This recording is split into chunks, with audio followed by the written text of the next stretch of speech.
what you think we should be talking about, or what interests you, or what you want to ask me, or Sure, Mr. Cameron. Thank you. My name is George with the G. I am a mod for the UAP Society with the Lato files. And I want to personally thank you for providing us with this second opportunity to talk with you and to learn about your research and how we could best forward all of this work that you've been doing over the decades with respect to the phenomena.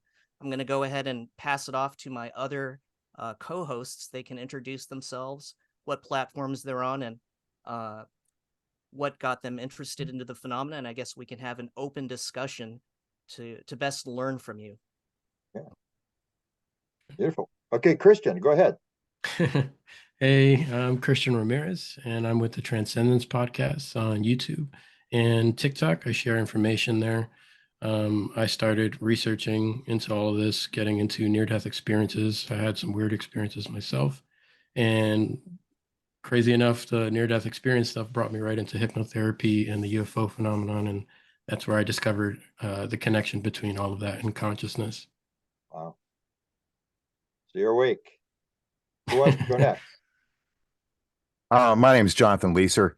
I'm 51 years old, and for most of my life, I've believed / known of entities throughout the universe, essentially, and visitation of Earth by such beings, which I believe are many. Um, I guess it's just something that was inherent in me. So currently, right now, I have a TikTok channel called We Are One Consciousness, and I'm looking into eventually getting into YouTube. So my experiences have grown exponentially over the past year and a half, with contact of entities that come and visit my fiance and I while we're at home. So Yeah, Well, you have some weird stuff. yeah, you mentioned TikTok. Maybe I just throw a question in here before we move on. You guys are mentioning TikTok. I've never used it. I mean, is this the platform of the future? Is this where it's happening? Is it a big topic? Consciousness, UFOs, all this kind of stuff on TikTok. Yeah, There it's you go. definitely a place to grow. I personally exploded on there, and so did these two others. We have like over 15,000 followers. Gray has over 17 now. Wow. John almost 20,000 followers. So There you go. yeah, That's the future. That's where I appreciate the fact that there's young people moving in here and pushing this on because there was no young people for many, many years. yes, yeah. no, I agree with Daniel. that statement. Yeah, yeah. I Beautiful. noticed that. Yeah, you watch all the old videos, and then you see they're just an older crowd in there. Yeah, yeah. So It'd be like I used to notice there would be you'd have a room with maybe 1,000 people in it. There'd be maybe 10 young people and one African American. Everybody else was Hmm. just yeah, white haired, people who I guess got into it for whatever, but it's almost like there's something happening now, and it's a different world, and a different group is going to lead the parade now. As I was saying last night, it's like a passing of the torch, Yeah, and that's very good. And we're definitely leading each other down the right path. yeah, wonderful. Thanks for your work, guys. Daniel. Hi, my name is Daniel Nichols, and thank you again for coming on with all of us. I really appreciate Yeah, your time. So I've had a lot of experiences through my life, grew up in a really odd area, and had a lot of kind of paranormal activity that happened to me and my family. I've always been interested in the subject. It was a number of years ago. I ended up stumbled upon a group that was helping with finding missing people. So being unbeknownst to me, for 4 years I was doing remote viewing and really didn't know what I was doing, but I was doing it. Stumbled across different books with various people who are part of the Stargate program and kind of expanded my knowledge on that. And then realized some of the entities and stuff I had been interacting with were NHI. So this year I've definitely been put myself out there and networked with amazing people like everyone here. And very much like how John talked about, this year has been wild for experiences, and have had just last week, like I channeled and like other stuff like that, and my girlfriend was pretty freaked out. It was just been a lot of a lot of interesting interactions when it comes to this type of thing. So yeah, thank you so much. Wow, fantastic. I got some questions for you. Mhm. Somebody else has joined us here. James, you there? So maybe the first question I can ask, and just throw it out there to people is, and I was posting this on Twitter this morning. Everybody's sort of into the fact that we're going to get this confirmed, that it's all going to be. There's even a statement out today that Biden's going to stand up and make a statement and all this kind of stuff, and that's fine. But the way I was posting these things, where I say, you know, like the craft comes and it's comes across 1,000 miles, and then they forget where they parked it, and they leave this craft for us to find. It's totally intact, and they're doing right hand turns, and I say, like, why are they doing right hand turns? Why are they dropping from 80,000 feet down to sea level in 7/8 of a second? Why are they taking off like a bullet? Why do they have to go so fast when they take off? And so maybe I can throw the question out: is what do you think this is about? Is it, are you guys getting messages as to what this is all about? Other than I call it the circus, which is what you need. Because I always, and people will get mad when they say, call it a circus. It's not a circus. I say, yeah, it is. It's sort of like Jesus Christ. I mean, if Jesus Christ hadn't done the circus stuff, nobody would have known who this guy was. And that's the thing. So they've done this circus act, and everybody's now paying attention. So I just throw it out to anybody. Has anybody got a message, what they think they want us to know, or why they're here, or who they are? Well, not so much who they are, but is there a bottom line message as to why we're engaging with whatever this is? Daniel, I'd like for you to start if you don't mind. Okay. Um, Well, I mean, I could go into some of the details that I got from the channeling session I did last week, but one thing that let's see, sorry, let me pull up those really quick. One thing that I did get from them was that, let's see, give me one moment, I'm pulling it up.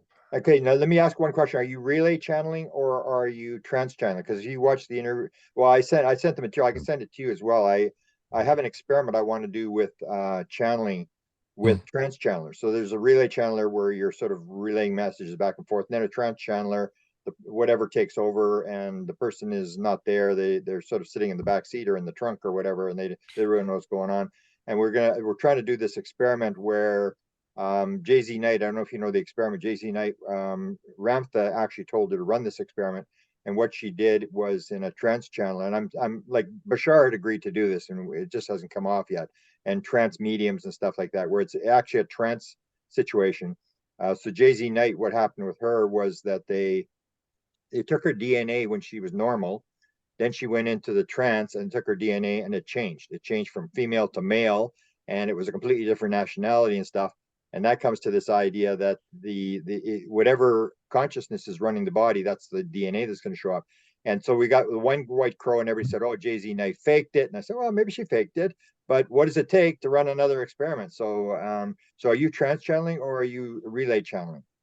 So it started in relay channeling, and again, I've not channeled before, so I've like when I've gotten information, it'll come in my head like as like words, Yeah. or phrases or expressions, and then I transcode it. But halfway through, I felt myself kind of go back, and then they were like forward, and they were actually speaking through, and I couldn't control it. And my girlfriend was kind of freaking out because by that time I was starting to shake, like I was convulsing my body. And I think it partly was because it was the first time doing it. I've heard this from other people. They have had similar physical responses, but yeah, that's so it started as one and then shifted into another.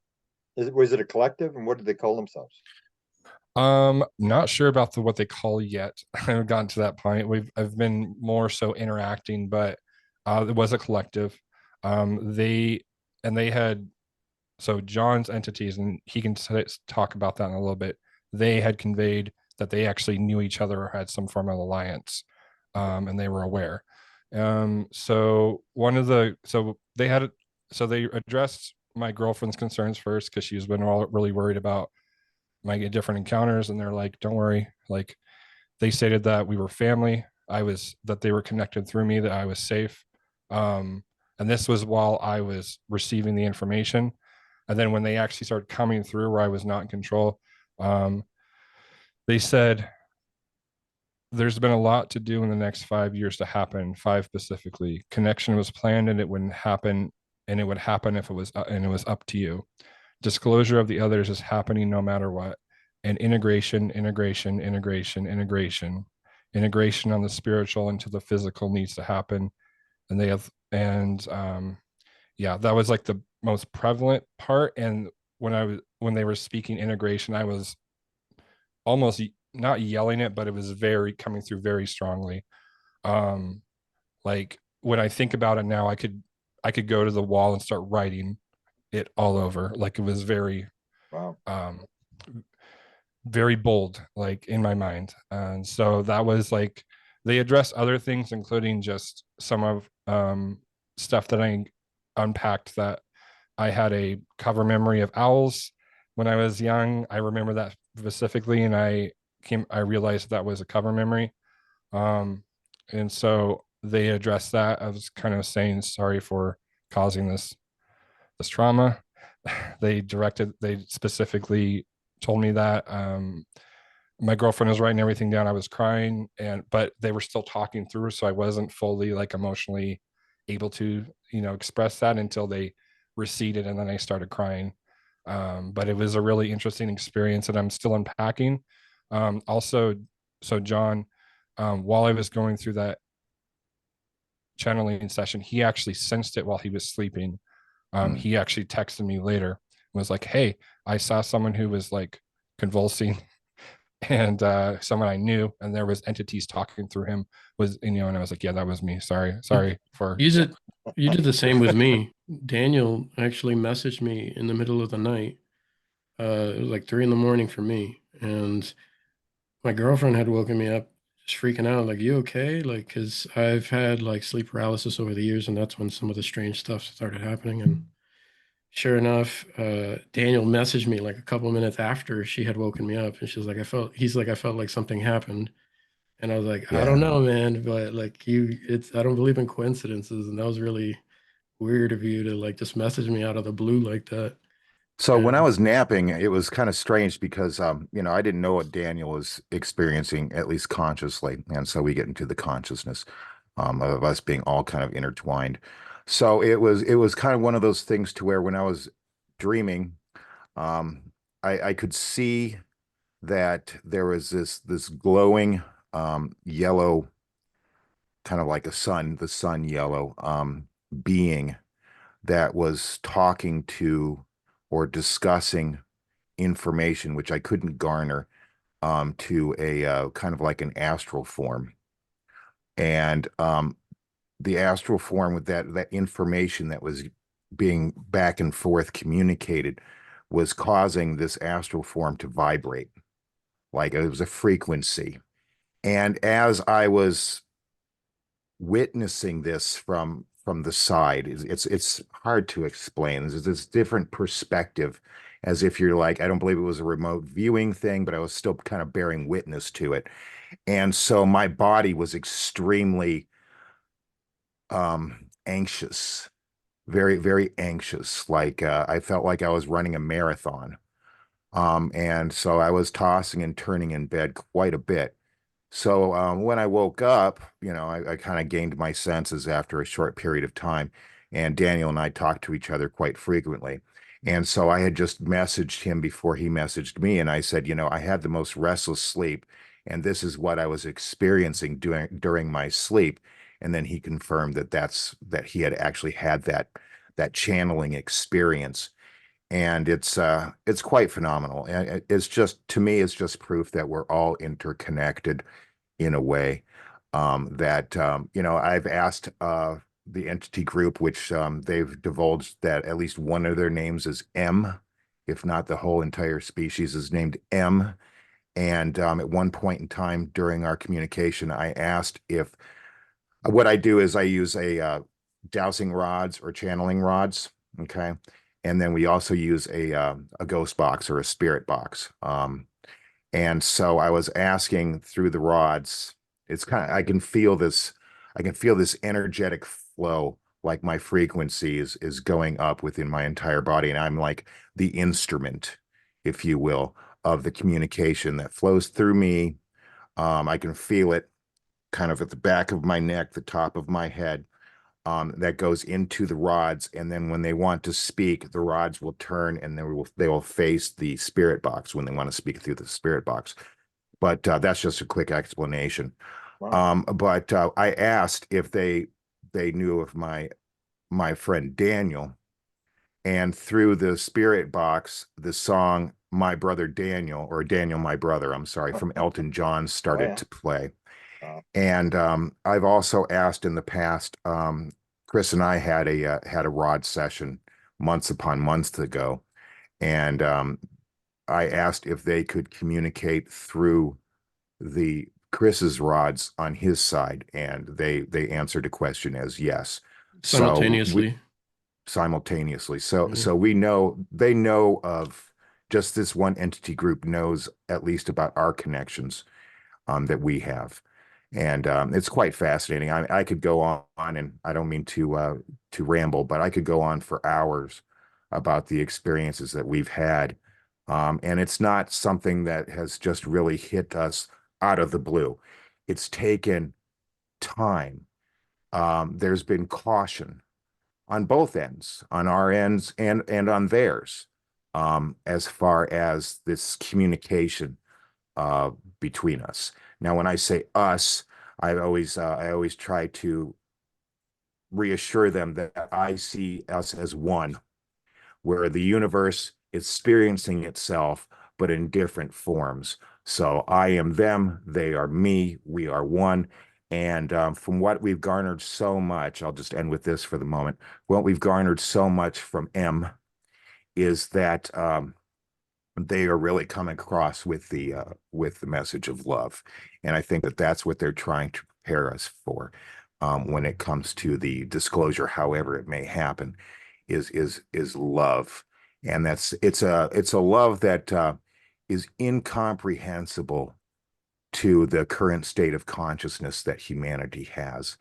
I'm sorry, I said I would end it there. I just want to throw in a really quick thing. So there was I was just very fresh with trying to use the rods. And at this point in time, we hadn't received our spirit box yet.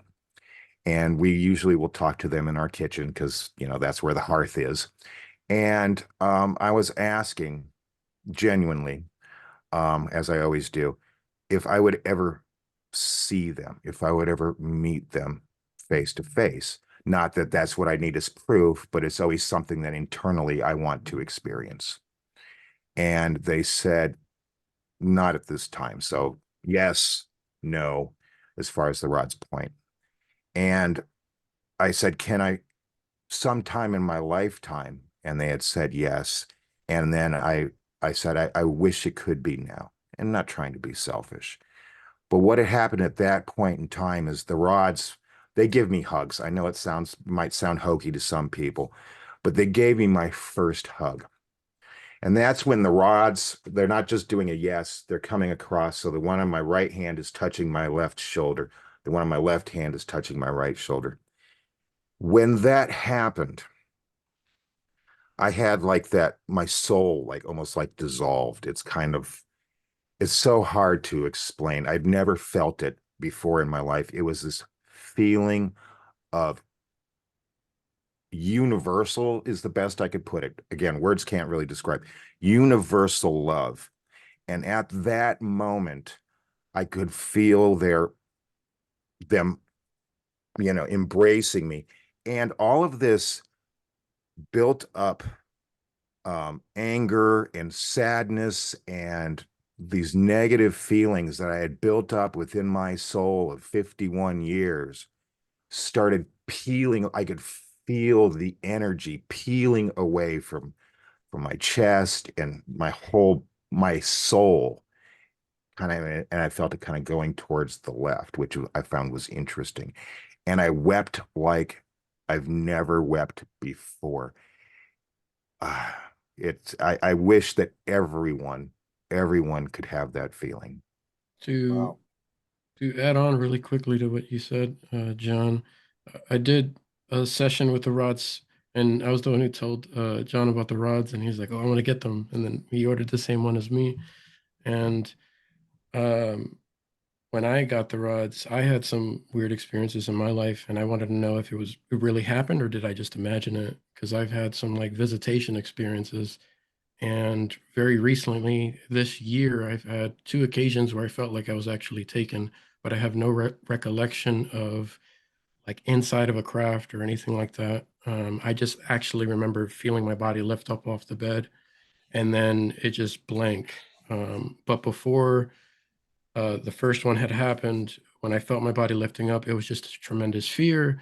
And um, I just reminded myself everything I had learned because I've been researching this to just let go. It's okay. And nothing bad's going to happen to you. And as soon as I let go, I just felt this overwhelming sense of peace and love, universal awareness. I don't know what else to call it, kind of like John. And then I was put back. 2 days later, happened again. When I woke up from the first experience, I actually couldn't move my body again. I was in sleep paralysis mode, and I thought I saw someone shifting in the room. Thought it was my girlfriend, and it wasn't. Um, I snapped out of it. There's no one in the room. I asked her if it was her shifting around in the room, and she said, no, that wasn't me. She had been outside the bedroom. And I asked John to do a session with his entities to ask the question. When I did the rods on my own, whoever came through, which I believe to be my grandmother, I've had the tendency to have like mediumship capabilities.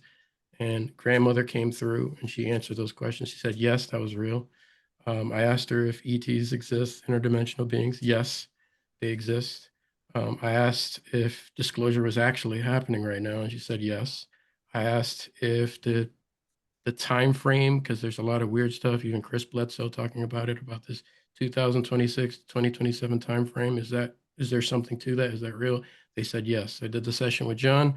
His said the same thing, that I was actually taken. The time frame around that weird 2026 2027, or even after the next 5 years, you could say, they also said that yes, there is something to that. So that was very interesting. And they have proved, even with another friend outside of John, that as multidimensional, they can actually mess with our rods at the same time, answer the questions simultaneously, even though we're spread apart by distance. But I think that the only thing faster than the speed of light is consciousness. So I think that's how they do it. Yes. It's thought. Now, So, Mr. I- Cameron, we have two guests that just joined us. They're two esteemed guests. I'm sorry for interrupting. Oh, no, But that was it. if James and Pat P, can you please introduce yourselves to Mr. Cameron and to the audience that's watching?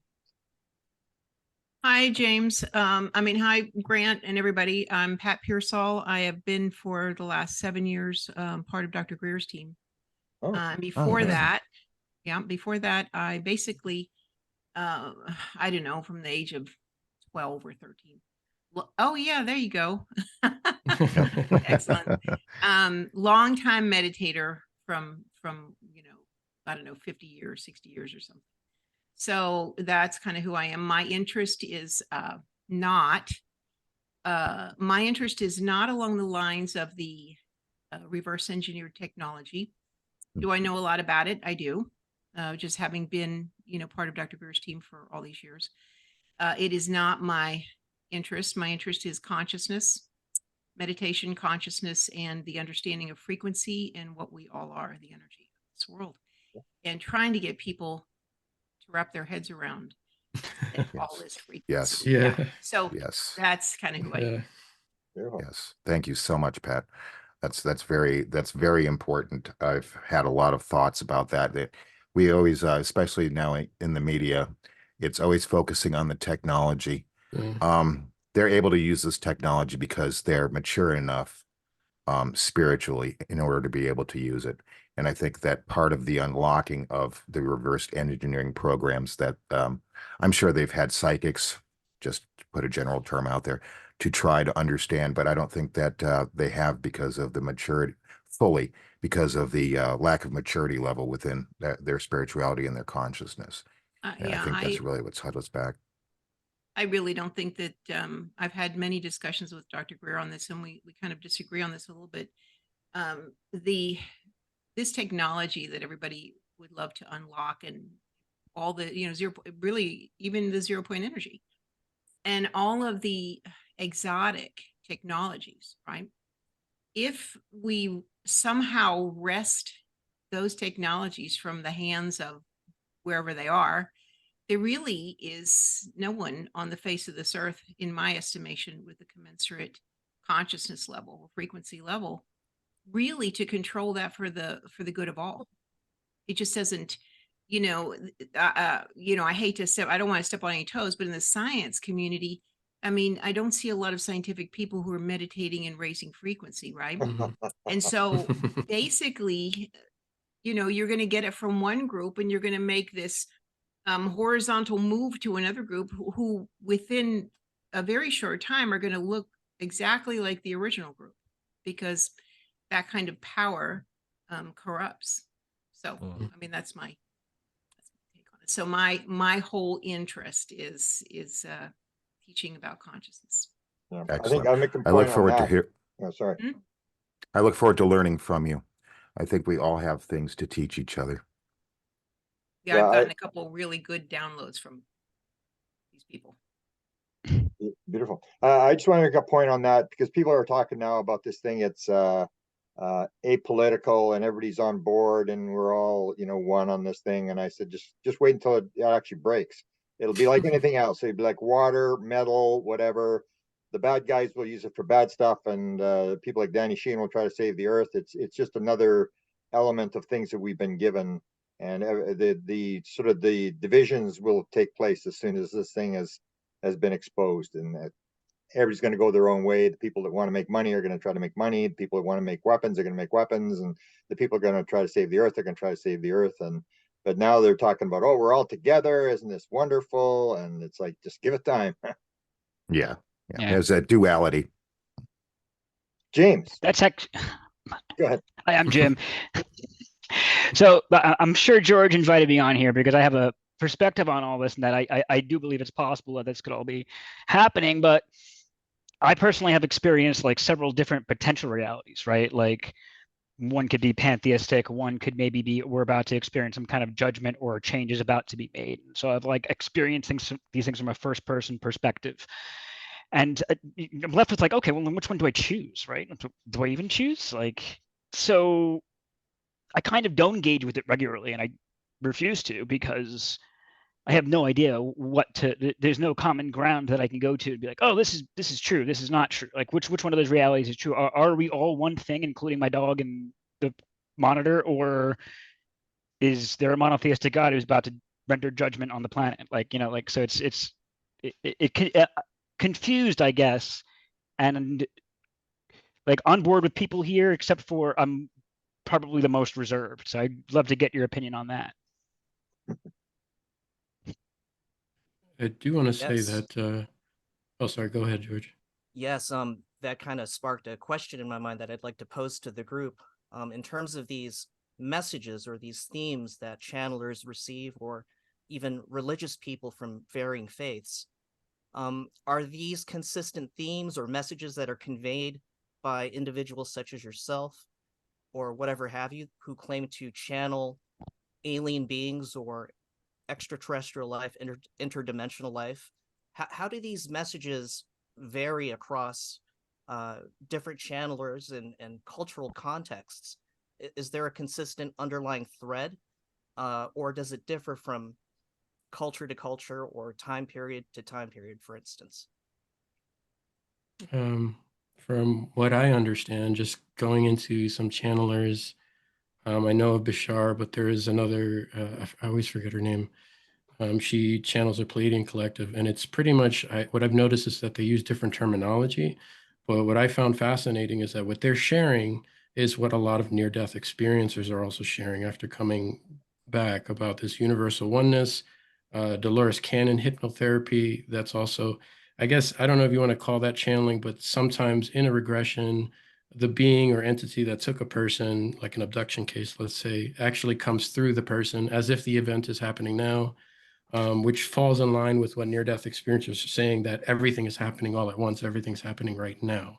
And if that's true, when someone's regressed into a session, the beings can communicate as if it's happening right now, even though the event may have happened like 5 years ago. So they can come through to answer questions. And they're also saying the same things that like Bashar is saying, that other channeler that I mentioned is saying about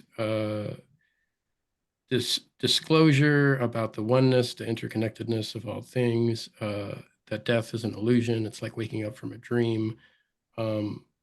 Their near-death experiences are also sharing that reality is more like the base reality than this one is. This one's more like a physical dream that we're having. So there's that consistency. And the way my research works is just that I will hear some strange things, you are when you come into this stuff, but I follow patterns. So it's just kind of like an imaginary board in my head where you see like a red thread, and I start hearing all of the things about like what's starting to occur. For example, 360-degree vision, you're going to hear that a lot in NDEs. The We're All One, the life review, there is just this consistent pattern that keeps happening. And I personally think that they're getting us to this point where we're going to make this merge between spirituality and science, because I think that's when it's fully going to start changing up a lot of things. Like imagine hospitals having like Reiki and energy systems, or like the EE system, scalar wave technology type stuff that kind of taps into this other realm. But it seems to be that a lot of different sources are using their own terminology, but again, saying the same things. Law of One is another one. They use different terminology to Bashar, but they also say the same things. And I was going to bring that up, like the Bashar calls it the splitting of the prism, and Law of One, they call it the harvest. So there's like different, I guess it depends, because there's different beings coming through with different perspectives, but they seem to be sharing this same centralized message of oneness, connectedness. And sorry, go ahead, John. No, I didn't mean to cut you off. I was just trying to No, put I was myself done. next in line, not to take over everything. But I just want to have a disclaimer out there about myself personally. I don't consider myself a channeler. I figure that I'm just a regular guy, just like a lot of other people, and I'm just trying to figure out existence. And any tips and hints and knowledge that I can gain from my intergalactic brothers and sisters is helpful for me on this journey. I think that when they contact individuals, when there's contact, I feel that they understand our cultural differences. And so, like our religious differences, our cultural differences, at least in this stage of the game, although I don't see it personally as a game, in order to convey their messages and convey that universal consciousness, that awareness. And so while one person may have one experience, James, I'm trying to address your No, question. I appreciate that. Yeah, I'm listening. Totally intent. Yeah.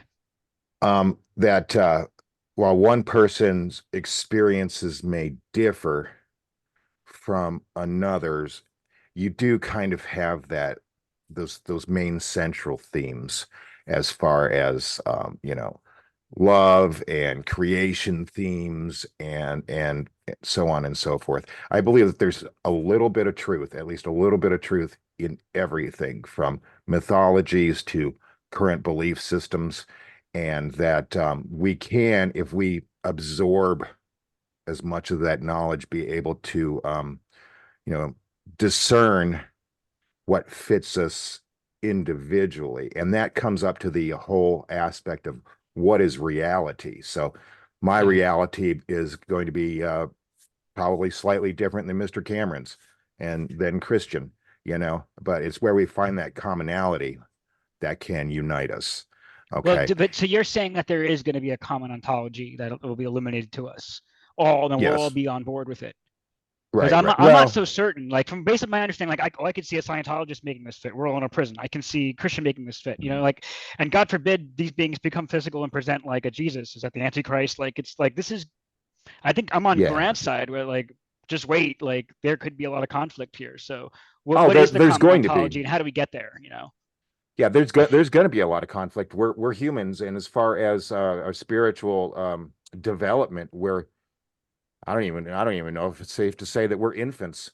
I mean, we haven't even been born yet. And so, I mean, there's a lot that we have to learn. Most definitely a lot that we have to learn. I know that the more I find out, the less I know. Hey, So, guys. Mr. Cameron, I oh, hate go to ahead, butt Tom. in, but I've got a virtual meetup that I've got to jump sorry. off.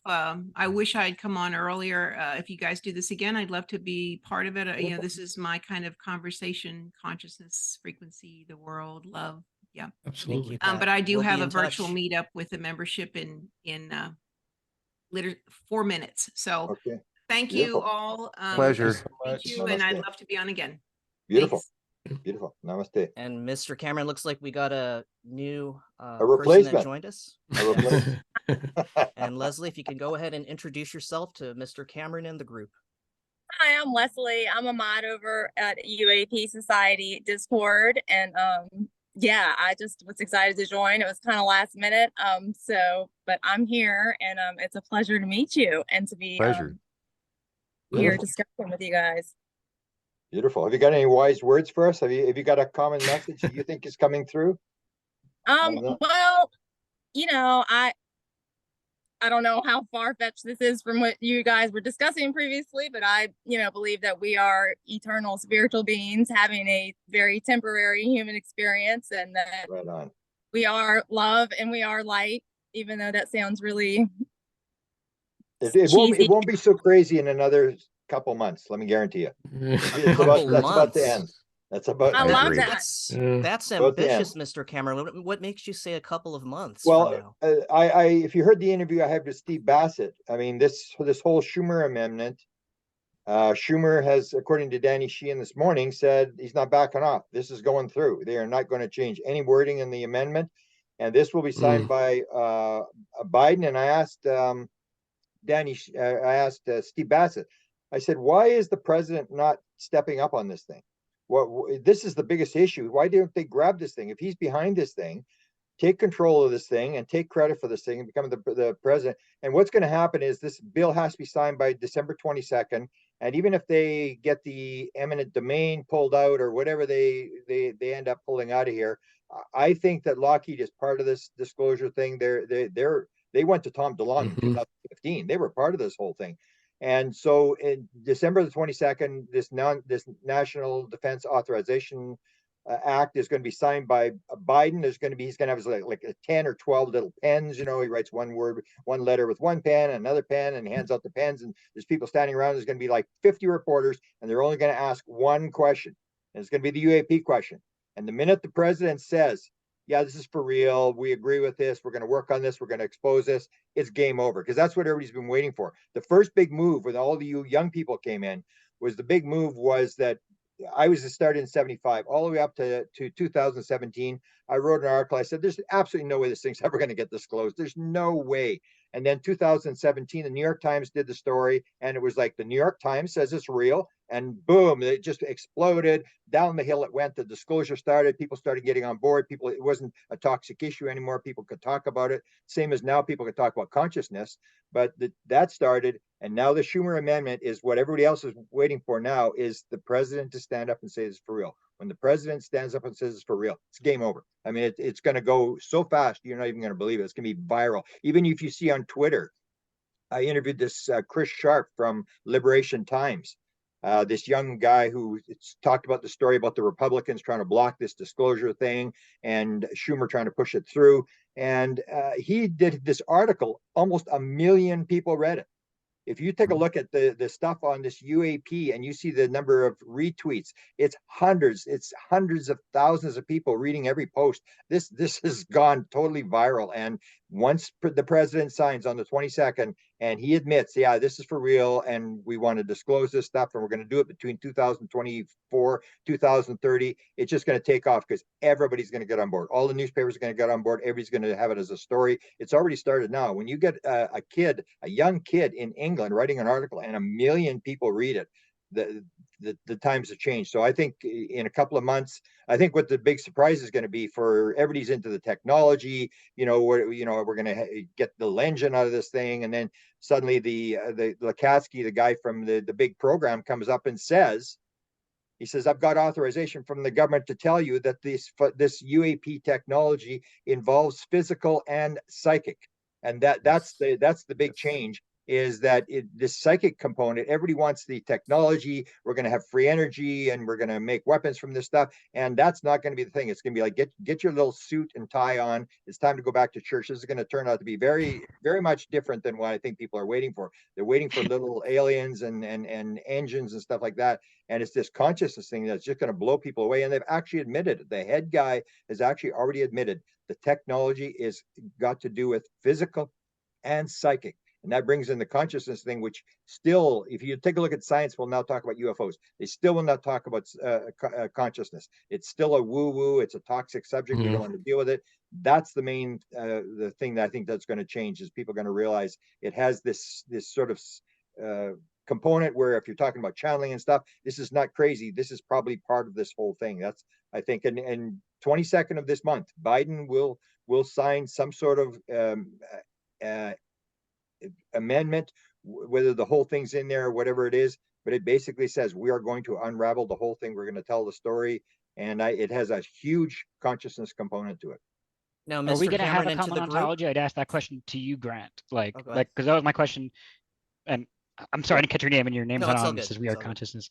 But also for Grant, like, do you think we'll have a common ontology after Biden gets on a podium and says I something? wrote a book called Contact Modalities, where I look at 70 different modalities. And so I say the most important people to talk to are people like you, people who are having the experience. Forget about the rational analytical scientists who've got an idea. Who cares? You get $1 and all your ideas, and you can't buy a cup of coffee. It's the people who are interacting with the intelligence. So what I did in Contact Modalities is the idea I have is, you take a look at UFO experiencers. If you look at this survey that was done by Edgar Mitchell, the free survey, 37% of UFO experiencers say they've had a near-death experience. 40% of UFO experiencers say at one point during their experience, they knew the answer to everything in the universe. 31% of all near-death experience people say at one point during their experience, they knew the answer to everything in the universe. I've had that experience 3 times. So my impression is everything is in the field. There is no time, there's no space, everything's in the field. And what you have is where there's channelers, near-death experience people, whatever channel mediums and stuff. They're people that are able to shut down the rational analytical left brain, which is causing the signal and stopping us from picking up the signal. They're able to get in the field, get the message, and bring it back. So the one I've used is I've had the downloads through daydreaming, but I've used psychedelics. I've done 27 very high dose sessions with psychedelics. So I've been in the field and I've had these incidents. But that's why I say you got to look at the people who are having the field. And I say absolutely the number bottom line is the mystical thing that was in the East 5,000 years ago. You're starting to hear it now. Remember who you actually are. You are not the puppet on the stage. If you have a near-death experience, you float away and you look at your body, you realize the consciousness is not in the body. The body is in the consciousness. The consciousness is floating around. Oneness is absolutely, to me, the key message. And that's all evil is caused by the mistaken belief in separation. Oneness is a message. I remember a girl who helped me publish a number of my books. She's a channeler, and she uses a very weird method where this being came and she was practicing trying to shut down the left brain all night. And then suddenly this sparkly gray, and I said, sparkly gray? You never told me. She said, I told you, you never listened to me. And this sparkly gray comes and puts his hand on her shoulder and says, here's what it feels like. And she could actually feel her brain going down into theta. And she does this thing where she asks questions and she types, and she's typing in the middle of the night. She doesn't know what she's typing, and she's just typing away. And she says, I just remember that every time they want oneness, they want to capitalize. So it's like oneness. It was like, so oneness is the main message, I think, that's behind this. You'll hear through all the channelers, through near-death experience, this idea that everything is one thing. There is no separation, and love is the core of the universe, the bottom of the universe. You hear these messages over and over again. And I will say that there is a lesson if you actually look deep into these, and all the people that I did with the contact modalities, whatever they were using, those were the main keys, I think. But I think there is a field where everything is in the field. And so I actually wrote a book called Inspired, where I looked at inventions, and I look at these people and you think, oh, they're just smart. They figure, no, they're in the field. Einstein, he had the dream of the toboggan. He said, I knew I had to understand that dream. In fact, you could say, and I would say, that my entire career was based on a meditation on that dream. And you realize there's people who can get in the field, Tesla, bring the stuff back. You're coming from psychedelics. Sometimes you can't bring it back because you're it's like a dream. It sort of fades away so fast. But that's why I'm so impressed with people who are that have these encounters. What was the message? It's like, what's the message you gave you? What, and you basically hear this concept of oneness, love, remember who you actually are, all this kind of stuff. The physical is an illusion. I think it's pretty common, and the Easterners had this 5,000 years ago, but we always thought they were stupid because they couldn't build a cell phone. Now we're realizing the Hindus and the Buddhists had this all figured out a long time ago, and it's going to be the same sort of impression they've got. Even the idea of Maya, the idea of illusion, that it's all an illusion. Consciousness creates matter. That's the quantum physics. So quantum physics is now picking it up, and you hear them. Consciousness is primary. Nothing gets below consciousness. And you hear these guys saying this. And I think it's all going in this direction, but it's science is hanging on for dear life because they just do not want to have any sort of religious interpretation. They want to be rational. They want to be, agnostic and stuff like that, and play this little game that, I'm not going to cross into the religious field and stuff like that. The religious field, the consciousness stuff is coming across whether they like it or not. And then I always said, the scientists are going to be the ones that are going to be like ready to commit suicide because the guy's going to go, like, I paid $50,000 a year to go to MIT, and there's bullshit. Are you kidding me? Like, what? And that's the thing. The scientists have a lot. I think you might be channeling right now. It sounds like you just straight up channeled this information, and you're just like spitting it out, which is awesome. And yes, across the board, I'm very much interested in channelers. Seth Speaks, I'm sure everybody's aware of that. So that really got me. What about it was a big part of my I don't know, I guess spiritual awakening process, but fascinating. And yes, the Eastern, they really knew this, and I don't think they were necessarily taking psychedelics. Granted, I'm all about plant medicine and going that route for anybody that wants to, but from my understanding, just through meditation, and if people practice meditation starting at a younger age, which is probably going to eventually happen, hopefully, but yeah, I think that's just a whole nother route, is the meditation. What would you say about that? Yeah, well, the meditation, I'm kind of old to try to spend 20 years to learn. That's why I did psychedelics. I realized that this was a fast way, and it was like getting on the roller coaster. And I realized, you get on the roller coaster, you're not getting off, But I go, okay, and I'm just petrified every time I do it because I'm doing very high dose and it's very high emotion stuff. But when it comes to the challenge, I make a point that I have a challenge, $1,000 challenge. Anybody thinks they can fake a channeler? Oh, they're just making this stuff up. If you've ever listened to Paul Selleck. I love him. 12 books, and 12 books. He's never changed more than 2 words. If you watch a channeler, a good channeler, what you'll see is that they don't. If you transcribe a YouTube interview, you'll see and they go down tangents and stuff. A channeler will never use and string stuff together. It's pure English. And Paul Selleck, so he'll do 12 books, and in each book, not more than 2 words are changed in a book. It's purely what he says. And the same thing, I was talking to people who were good friends with Bashar.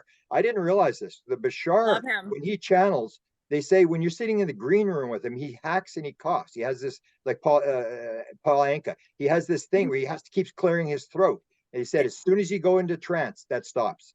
And you see the same thing with him. He's not stringing, he's not stuff like that. So I say, if you think you can channel, I'll sit you down for 40 minutes and let's see you go for 40 minutes and do what Paul Selleck does, where you whisper. From my repeat, understanding, whisper, they go through a process, when they begin. So, I mean, I think there's beginner channelers and there's, well-practiced channelers. So I think there is an acclimation of so I don't know.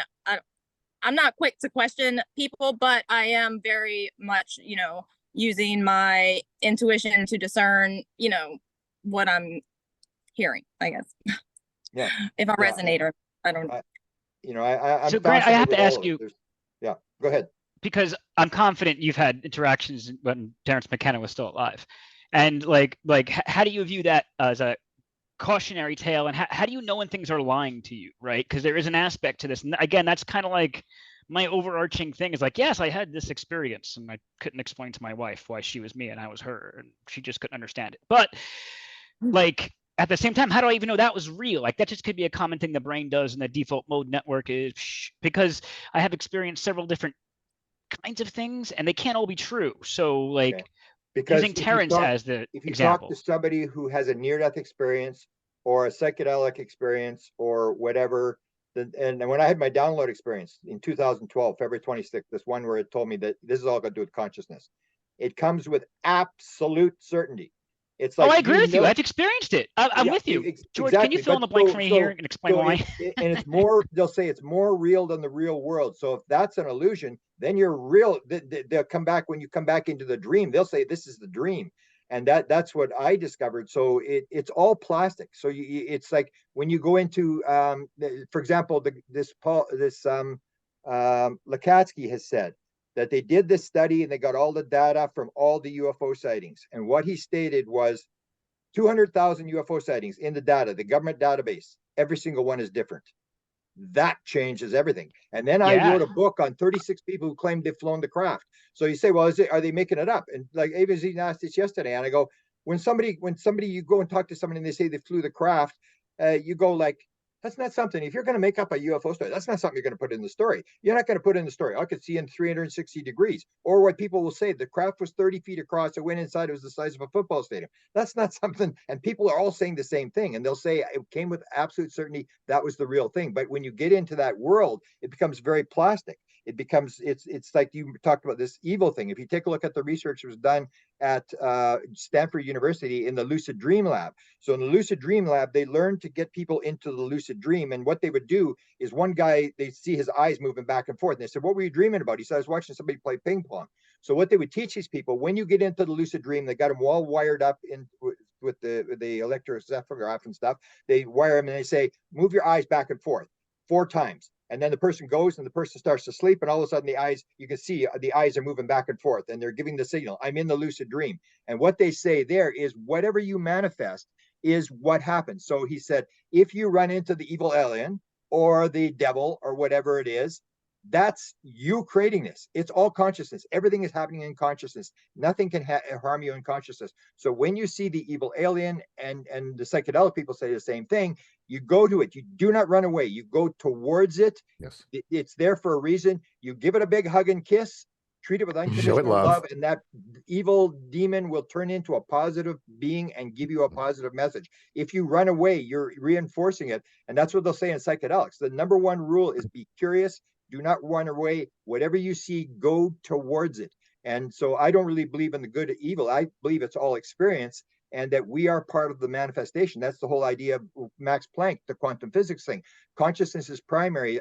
Matter does not come into existence until there's an observer. We are creating consciousness. God did not create the heavens and the earth. God created the sparks of the divine, and we're the ones creating the universe, where it's all made out of consciousness. Or as Deepak Chopra says, everything is an activity inside consciousness. So yeah, it can be all very plastic, and if you can build a building in this world, you can build a building in the spirit world. If you commit suicide in the spirit world, you're going to create this thing where people are going to see ghosts and all this kind of stuff. You can create negative stuff, positive stuff, but we're the ones that are creating it, and it's all being built and looping into the system, and the universe is getting bigger, more elaborate, but we're the ones building it. There's no God out there who's doing stuff to us.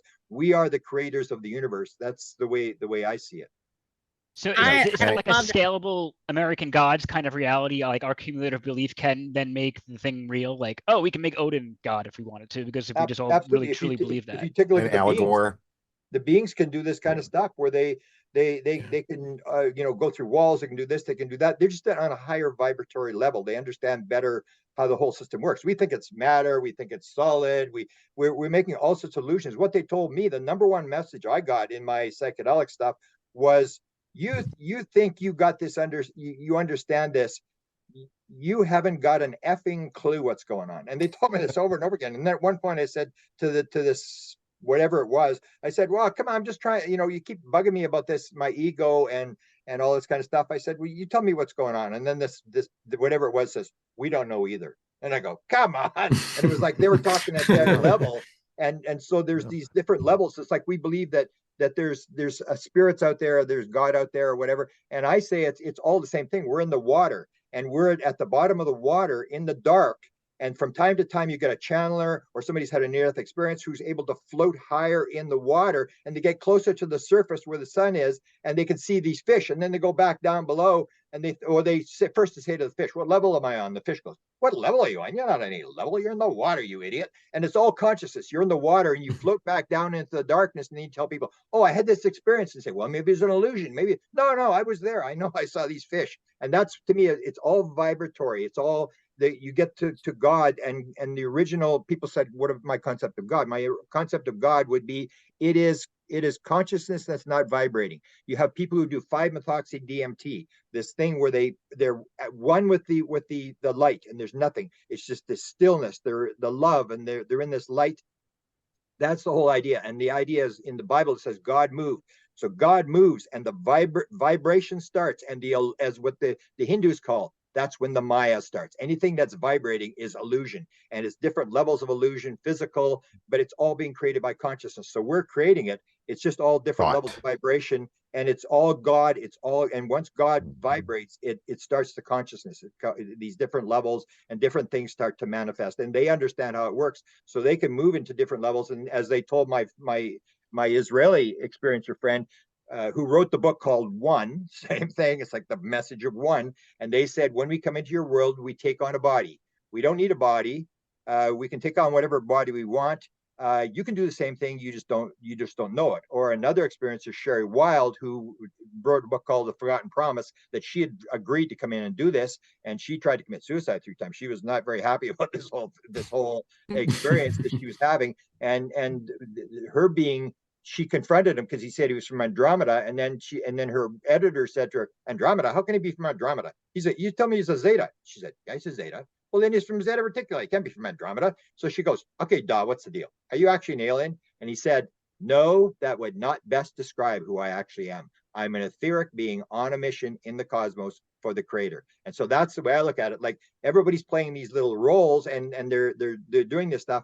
But everybody it's when you die and you levitate from your body and you leave, and then you realize that was a puppet. And I remind people the idea of remember who you are.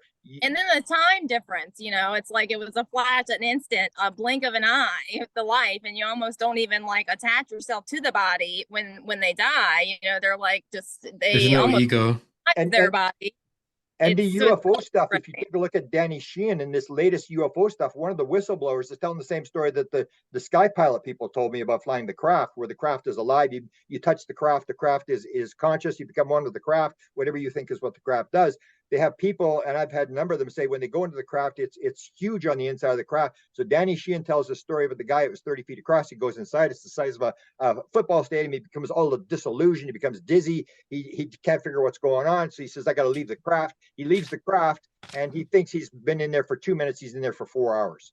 And that's the whole thing. People in the experiences will say time and space disappears. So the question is there time and space? And if there's no time and space, how big is the universe? It's a singularity. We can believe that, there's a singularity, a mass singularity, the Big Bang, and this little thing comes out of nothing, and all the matter comes out and stuff. But we can't believe there's a consciousness singularity that suddenly starts to vibrate and starts to move out, and this world is created out of consciousness. We say, no, we can believe the matter one, but we can't believe the consciousness one. I just say it's a singularity. There may be no time and space, because if you take a look at remote viewers, they're not going anywhere. They're not saying, like, when they go remote, say, "Hang on, I'm flying there. I'll be there in a minute." No, they go, "I'm at the target." You give them the number, they're at the target. It's inside themselves. Out-of-body experience will say the same thing. You go within to go without. You go within. Everything is inside you. The field is inside you. Or as above, so below, as within, so without. John, macro the intellectual macro to micro. Wait, I wanna say something, because it's something that's on my radar, and I'm researching a lot right now, because we have an interview coming up surrounding this, but is the human design, which was also channeled by somebody named I can't think of his name right now, but it's something like Hugh Unu Ra. No, it's Ra Unu Hugh. I might be Cool. butchering that. Cool. But I'm just now Yeah, learning cool. about it, and I'm very much deep in the trenches. But so I don't know if you're familiar with that, but and I've learned that I am a projector. So if anybody's familiar, I don't know, it's a little daunting, and it's like, wow, and there's a lot of validation happening for me surrounding this. But so yeah, I'm gonna be diving a lot deeper into that channeled information, which seems like a blueprint for each of us. And basically it's saying like we have crystals within us, you know, and we're each have different facets in these crystals, and there's just the information, you know, surrounding us, and it's going through us, and we're filtering this, and our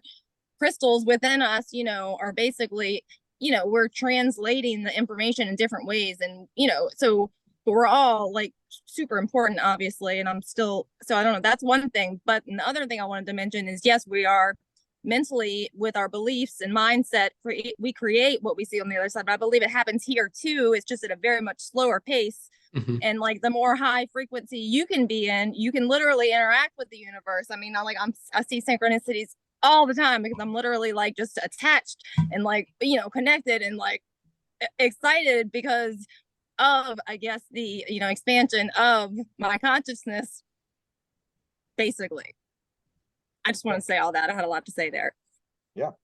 Well, we talk about crystals in us. I mean, the pineal gland has crystals in it. So, I mean, if anybody doubts that we have these crystals in us, it may have sounded, and I could be wrong, that each of our chakra, like the whole system, basically has these interactive points where I don't know, maybe I read too far into that, but yeah, for sure.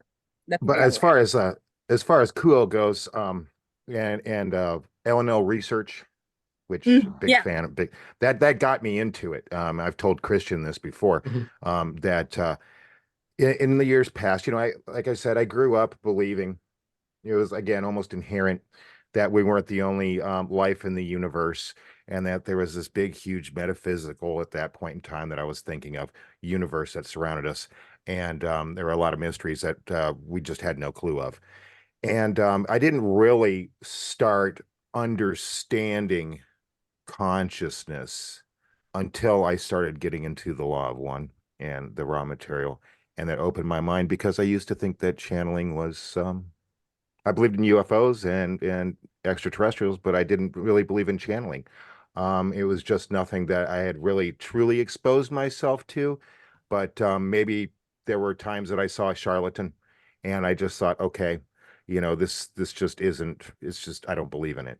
And then I got into the law of one, stumbled upon it, and really started, you know, listening to the audio from the sessions, and then just started reading more of the material, and it opened my mind. And it wasn't until that point to where I started experiencing my own versions again with the dowsing rods, or what I like to call the channeling rods, and the spirit box, and the contact that I've had with M and the other entities, and everything just kind of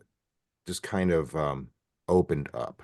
Now I know that there's a lot that I still, this lifetime, I'm not going to be able to learn everything. More and more people are opening up. I mean, I'm seeing this clearly in just in 2 years of my like deep dive into this whole, you know, I'm kind of on top of it, I guess, as far as like seeing who's doing what. And and I'm hearing through the channelers that are, you know, like you know, Bashar, or you know, the obvious ones that are putting themselves out there and have been for years and decades, basically. But so they are pretty much saying the same thing. There is something happening, and yes, and just like what Grant was saying about in the next, you know, year, 2 years, like there's something coming. And that's another part of the whole like HD thing, is that supposedly the projectors are I don't know. So yes, I've been a heretic and like yelling things from the rooftop. Like before spirituality, I was like conspiracy like girl, you know, like hello, like people, and nobody wants to hear me. And so like, I'm just feeling really validated with the whole HD thing, and I'm like, okay, let's do this. I'm gonna learn how to like work myself the way I'm supposed to, you know. Yes, and the first part for me, I'm just can only speak about my own personal experiences thus far, is none of this came truly to my awareness until I opened myself up to such things. And that's where a lot of people are hitting these roadblocks, because they've been Yeah. taught, like their parents have been taught, It's and their the parents were taught. deprogramming part. Yeah. Yes. And they don't honestly know any better. And it's not to make an excuse out of it or anything, but it's kind of like, when are we responsible for our actions, which I know is a big topic in the spiritual community as well. Well, kind of maybe not big, but underlying the surface is, when are we responsible for our actions? Is that when we're born? Is that when we're in our womb? Is that at 18? And it's just kind of comes to a point in time where um you have to take responsibility for your actions. You have to open yourself up to these possibilities. I always hear people, skeptics, saying, "Well, show me the proof. I want physical proof." And they march and they beat that drum. And I'm thinking to myself, there's proof everywhere. It doesn't take that long to look for it. I mean, heck, look online for 5 minutes. I mean, because to me, what some people are recording and people's experiences is proof enough to me. Like Mr. Cameron was talking about these experiences that these people have had on craft. I don't know any of those names that he mentioned, but I've had my own experience. I don't think I was physically driving a craft, but I've been in a craft. I have seen that same, not specifically same, but that description I gave to Daniel the other day about how big that room was that I was in. Okay. And in that craft, I didn't know about any of these other things where it was like, oh, it's the size of a football field, but yet on the outside it was this big. I didn't hear any of that stuff, but I experienced that through my travel, I guess you could say. I still don't really know if I had gone through the ethereal, which is what the entities are telling me, that they visit us in the house and through the dreams. I'm still trying to figure a lot of this stuff out. But regardless, I was able to spend a short period of time on that craft, not physically. Now, And Daniel, I'd like to hear your thoughts on Sorry. this.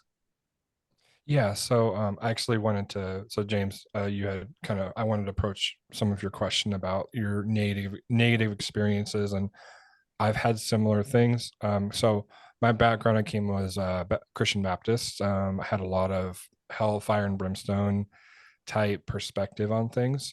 Um, so as I came out of my dogma of the church and I left it, I had a lot of fear and like that kind of resided of having these kind of spiritual experiences. And I had done remote viewing, obviously I've done the various things, but in my mind I was still very much like my guard was up, right?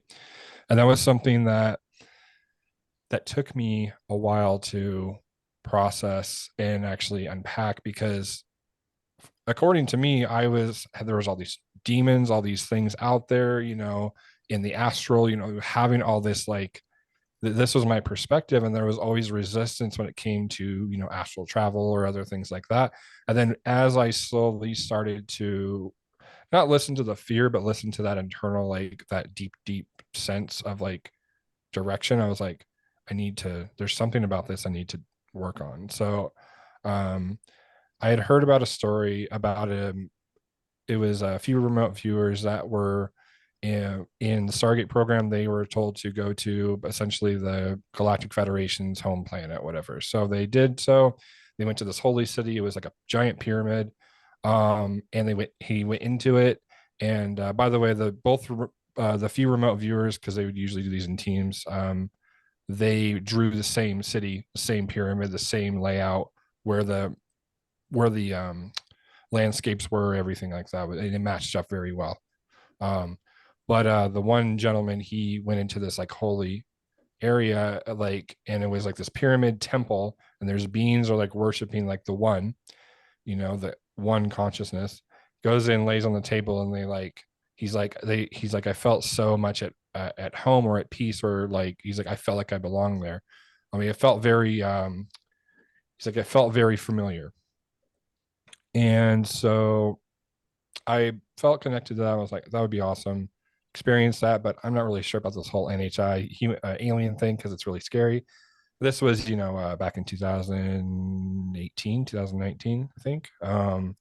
So I was like, I'm going to project myself to a different planet. Let's just try it. And again, you can't verify it, obviously, because you don't have other people, unless you have other remote viewers going there and you're correlating data and you can eventually prove it.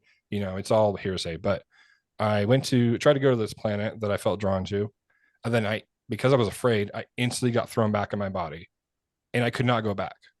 Like I was like stonewalled. They're like, you don't bring that here.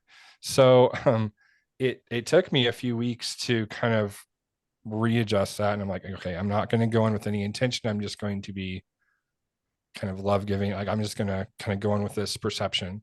And then I was able to go there. I was in a city, vines hanging down. It was a huge waterfall. I was a woman there, and she told me to come sit down, and she was human looking. This could have been just perception, but she felt like best way I can describe it. She felt like a mother that I'd forgotten about. She like a distant family it was like a kinship, and I don't know how else to describe it. But that was kind of the thing that started me on the path of interacting with NHIs.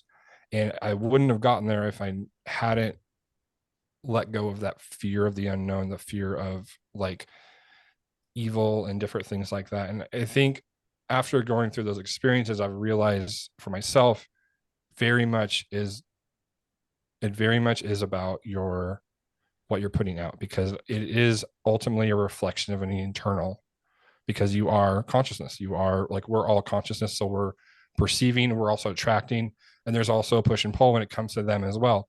I think that it's since we're all manifestations of consciousness of the universe, we are reflecting and deflecting like each other's perceptions and connections and everything else. And that's why we experience synchronicities. We experience your brother calls and you're like, they call you like, a minute before you're like, oh, I think they're going to call, a remote viewing, astral, whatever you want to call it. That's kind of how we're getting these data, information, these connecting forces. These are all interacting with us because we're non-local. And I think when it comes down to it, that is the best description that we have for what this is. And it just lines up with my own experience, but I know also as I've been able to interact with more and more people, that tends to be the case about this being the reality of things. Yeah. So the only thing I would say to that is, I'm talking in code. Part of it is I don't want to broadcast people being irresponsible. And when you talk about fear and like exploring the unknown, George can at least nod his head and say that I don't have any fear in exploring the unknown.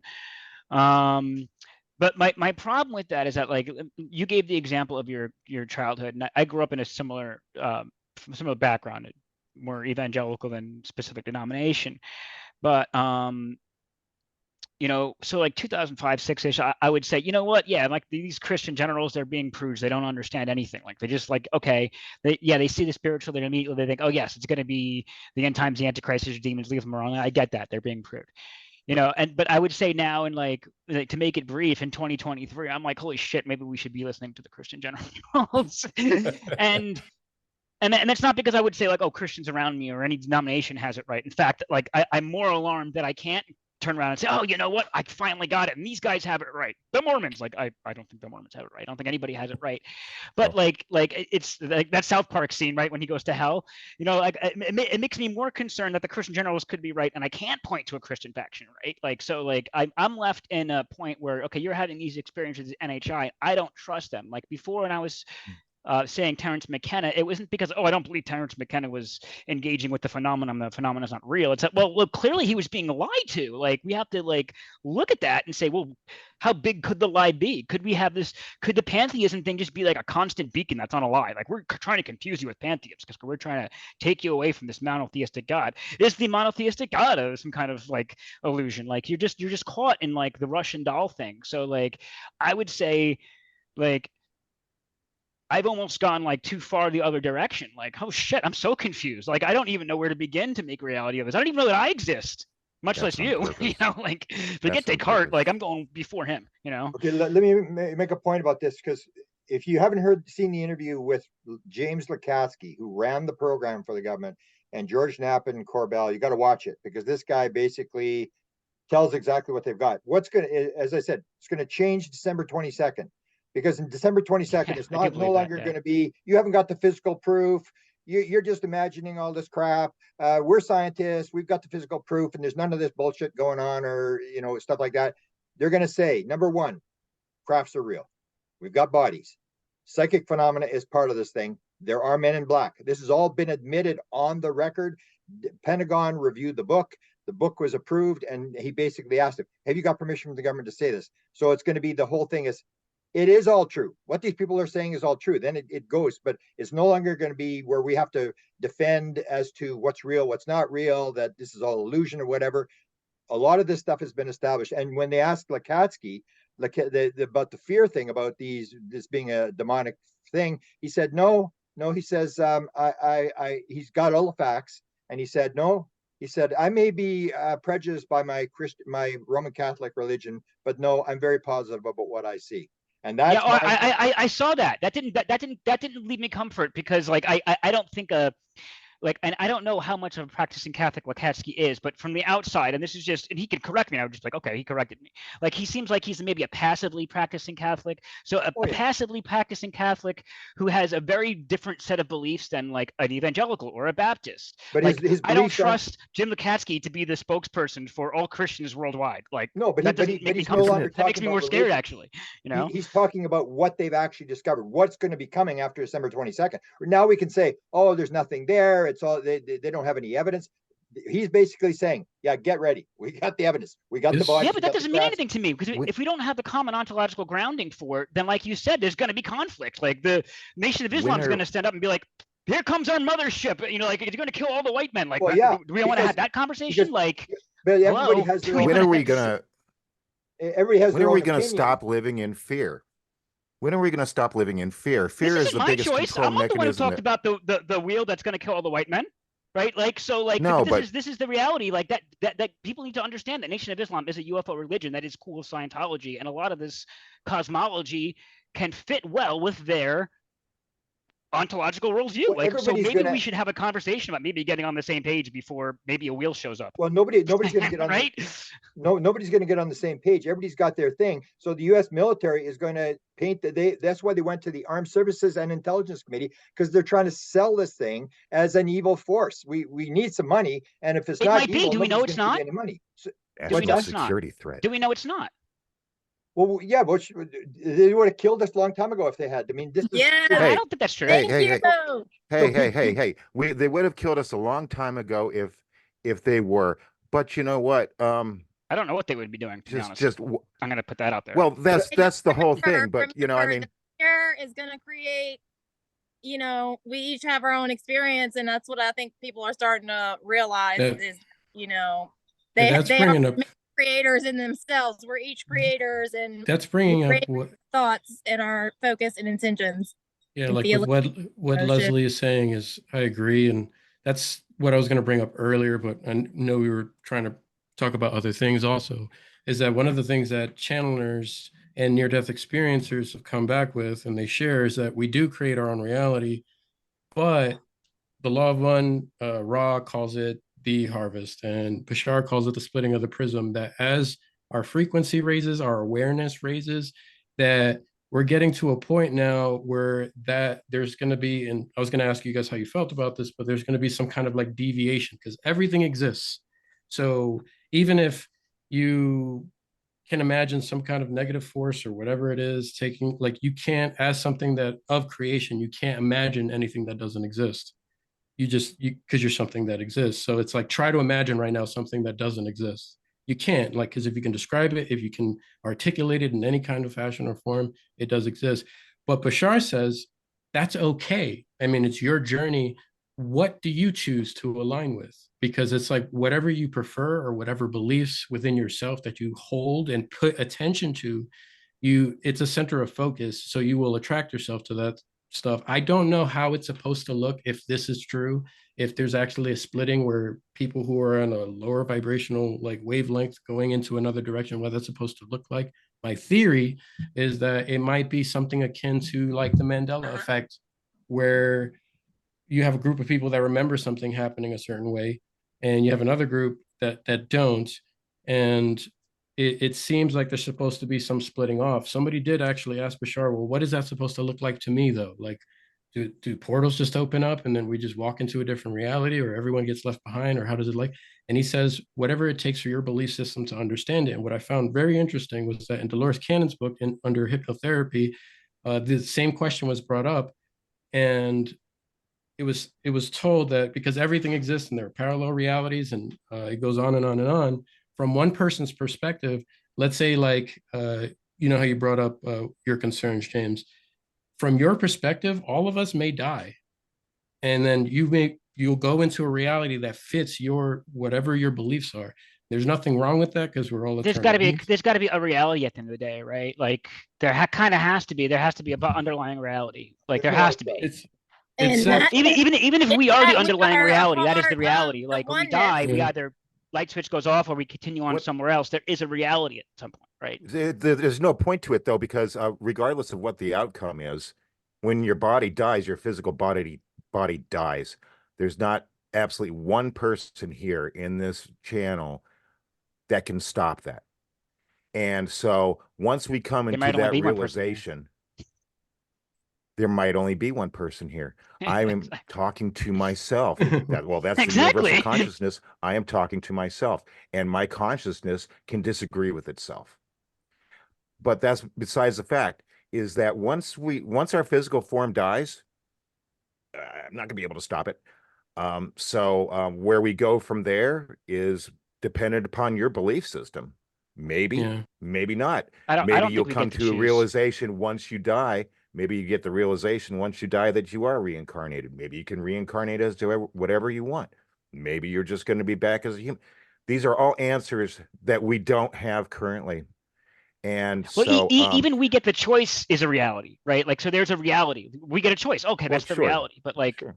Well, we don't, like, what is the reality? We have to Each figure that choice out. is actually switching and changing your timeline. So I think that's what's happening with the shift, or the people Right. going from, what you might call 5D or 3D or whatever, the split, that, it's really like bringing, the higher frequencies and dimensions down here to earth. And like, it's we can have heaven on earth, and I'm feeling that more than anything, that it's not some sort of like crazy like split. And I'm hearing this from channelers and stuff, so it's from information I'm gathering, but is yeah, that. And I don't know from what would happen after, but what I'm thinking is, what so many people are in the flow of the raising of the consciousness, like others are gonna eventually join in, and things are just gonna change, like for the better, because everybody's It's going to going into the realize who fourth and what they density. are, and we're going to be more cohesive with each other and more loving,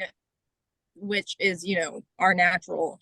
I think guess love is the we answer, right? agree. Yeah. Apparently, with the NDEs, we agreed to come here to this dualistic, place, separate, and it's, Earth School apparently, and I tend to resonate with that, and it's just an experience, and that we shouldn't really stress too much over everything. I mean, obviously, you want to stand up for rights and things like that, and that's coming from a place of love. But when it comes from fear and anything else, is really not a good vibration or frequency. And But fear is not always a bad thing. Why does the fear way have we to be a think bad thing, about things right? could change. We could change our It's how- thought process. it's how fear is used. It's a control mechanism that you see across Earth every day. We do it to ourselves. Fear is one of the most destructive feelings. Yeah, you have fight or flight. If you're like, if a bear comes to me, okay, I'm gonna be like, whoa, bear. Okay, I'm gonna be, should I lay on the ground like I'm dead, or should I try to run for it? So yeah, fear is it's healthy, but when it's used to oppress and control, when it's used to do that, which is through, certain religious dogmas, which is through your government, I think that a lot of skeptics, this is just my opinion, that a lot of skeptics, they deny it because they're afraid. They've never dealt with that monster under the bed or in the closet, and confronted it as not being such. So when these things that are these entities are making contact, and there's a lot of the UFO kind of stuff, they automatically dismiss it, not because they don't believe, not because science really hasn't proven it as a fact, is because they're still afraid of it. They're afraid of the unknown, which is one But of you the have to greatest fear fears something. that we Something have. has to have authority, right? No. Why? No. Why does something have to have authority? Well, Zeus, I have like authority this is over the philosophical myself. argument. Like, why did the Greek pantheon, why did Zeus become monotheistic over time? It's because the argument is, well, even Zeus's consort is going to be subject to Zeus in some sense. So you could say that, like in your bear analogy, oh, I fear that bear because that bear can end me under certain circumstances, so I'm going to respect that bear. So even Zeus's consort, to an extent, will fear Zeus. And even like my background, the way I talked about my childhood, I could say, well, like in Christianity, they say, fear of God is the beginning of all wisdom, right? So it's almost ubiquitous that, like, you kind of have to fear, you have to choose what you're going to fear and respect, right? We are not. I was born that's Catholic. here, right? Humanity has evolved, and it's over, time or whatever that we're experiencing here, and basically we had to have these instincts at one point, but we are evolving consciously, and it's a constant. I mean, it's not just happening now, it's definitely happened throughout our time, here on Earth. And so basically it's learning to, I think it's about learning to master and understand ourselves and who we truly are. And I think what came to mind actually was the ages, the golden ages. There was the Iron Age, there's the different ages, and we are in a cycle. And I feel like everything is an ebb and flow. The universe, God, source, or whatever, and we're just coming to end of a cycle, which is bringing us back to, I guess, the golden age, maybe. And it's about the connection to spirit or to source that is strengthened at this time, if that makes sense. Like, we were further away at another point in time. Would you agree with that thought process? I don't know. I have a problem with the vibration thing, not because I think it's necessarily wrong, but because I don't know that it's right. I like the whole CE5 structure that you guys have. I'm not opposed to it because I'm like, oh, I find this offensive. I'm just like, well, I've actually experienced part of this, and I like it, but I go back to Terence McKenna because that's the common thing we have. Like, oh, Terence McKenna was wrong, right? So you can be wrong here on a big scale in a big way, right? So I'm just fearful, which I guess makes me a low vibration person. Yeah. Like And Mr. whatever Cameron. whatever you take Sorry? into the experience is what you get. I mean, John Wheeler, who was the intellectual successor to Einstein at Princeton, said clearly, there is no out there. It's a participatory universe. So I would say there's nothing doing anything to us. We are creating, and he even did the delayed choice experiment where he changed the past. So we can change whatever we want. And with the fear thing, if you want to see how it works, if you get into a plastic environment, get into a high dose psilocybin thing and take fear Oh, in, I've been there. I might have been higher than you. This is the thing I wanted to talk about being responsible. And this is why George, I think, invited me on here with 10 seconds notice. I'm pretty actually competent now.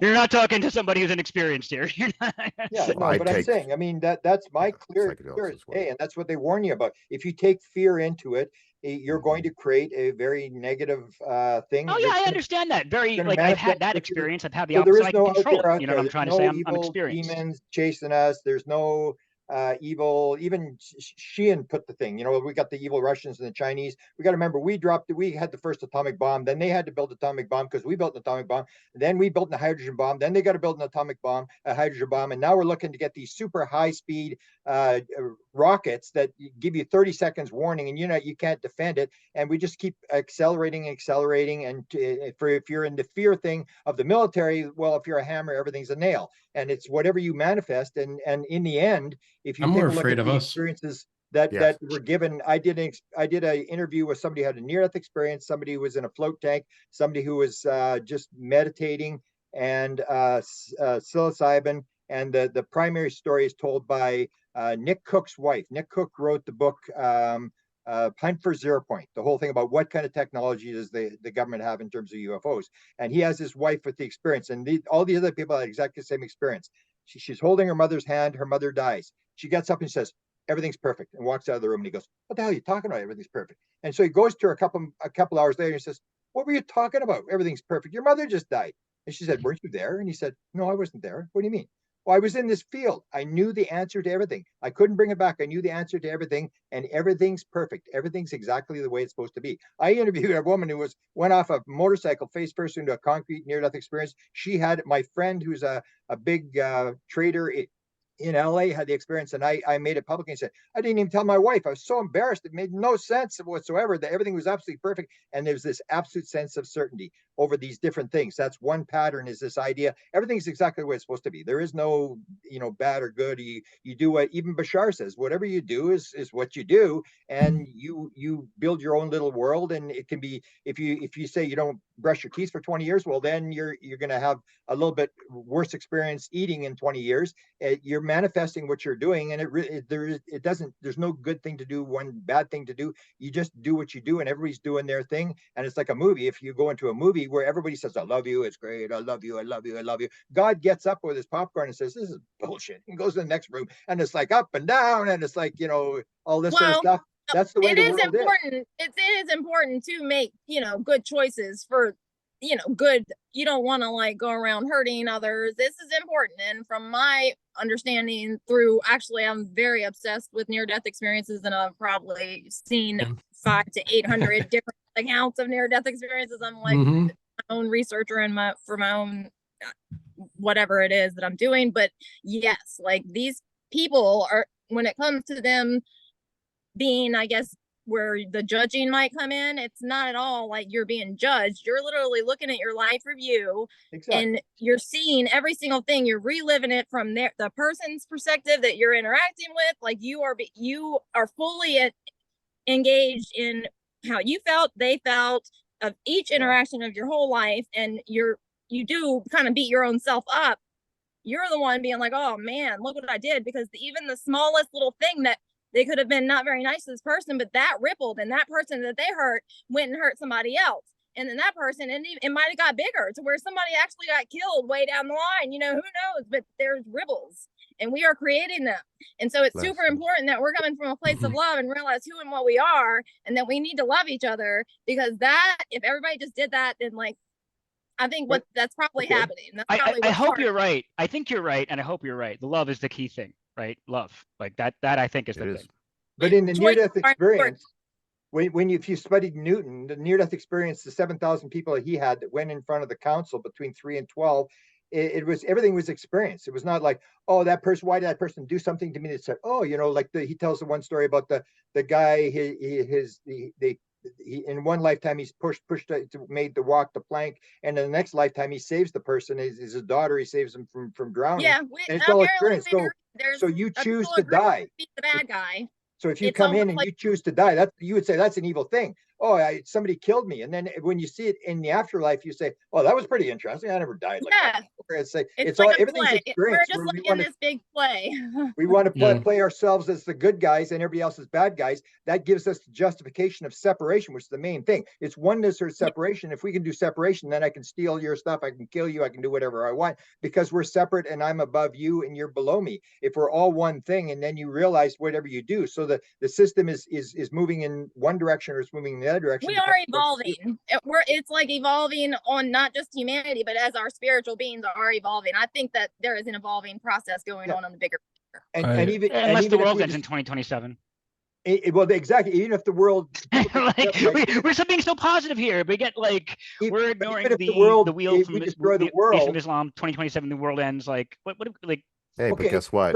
If the world ends in 2027, we're energy, and we're just going to be created somewhere else. Exactly. So people say that's evil if you destroy the world. No, maybe it's just an experience, and you're going to go somewhere else, and you keep running the play till you get it right. Guys, IGNO, like I know, right? But at the same time, I'm saying there's got to be some kind of reality back there that's real. Like why isn't that reality? Out there. It is real. That is reality. That is reality.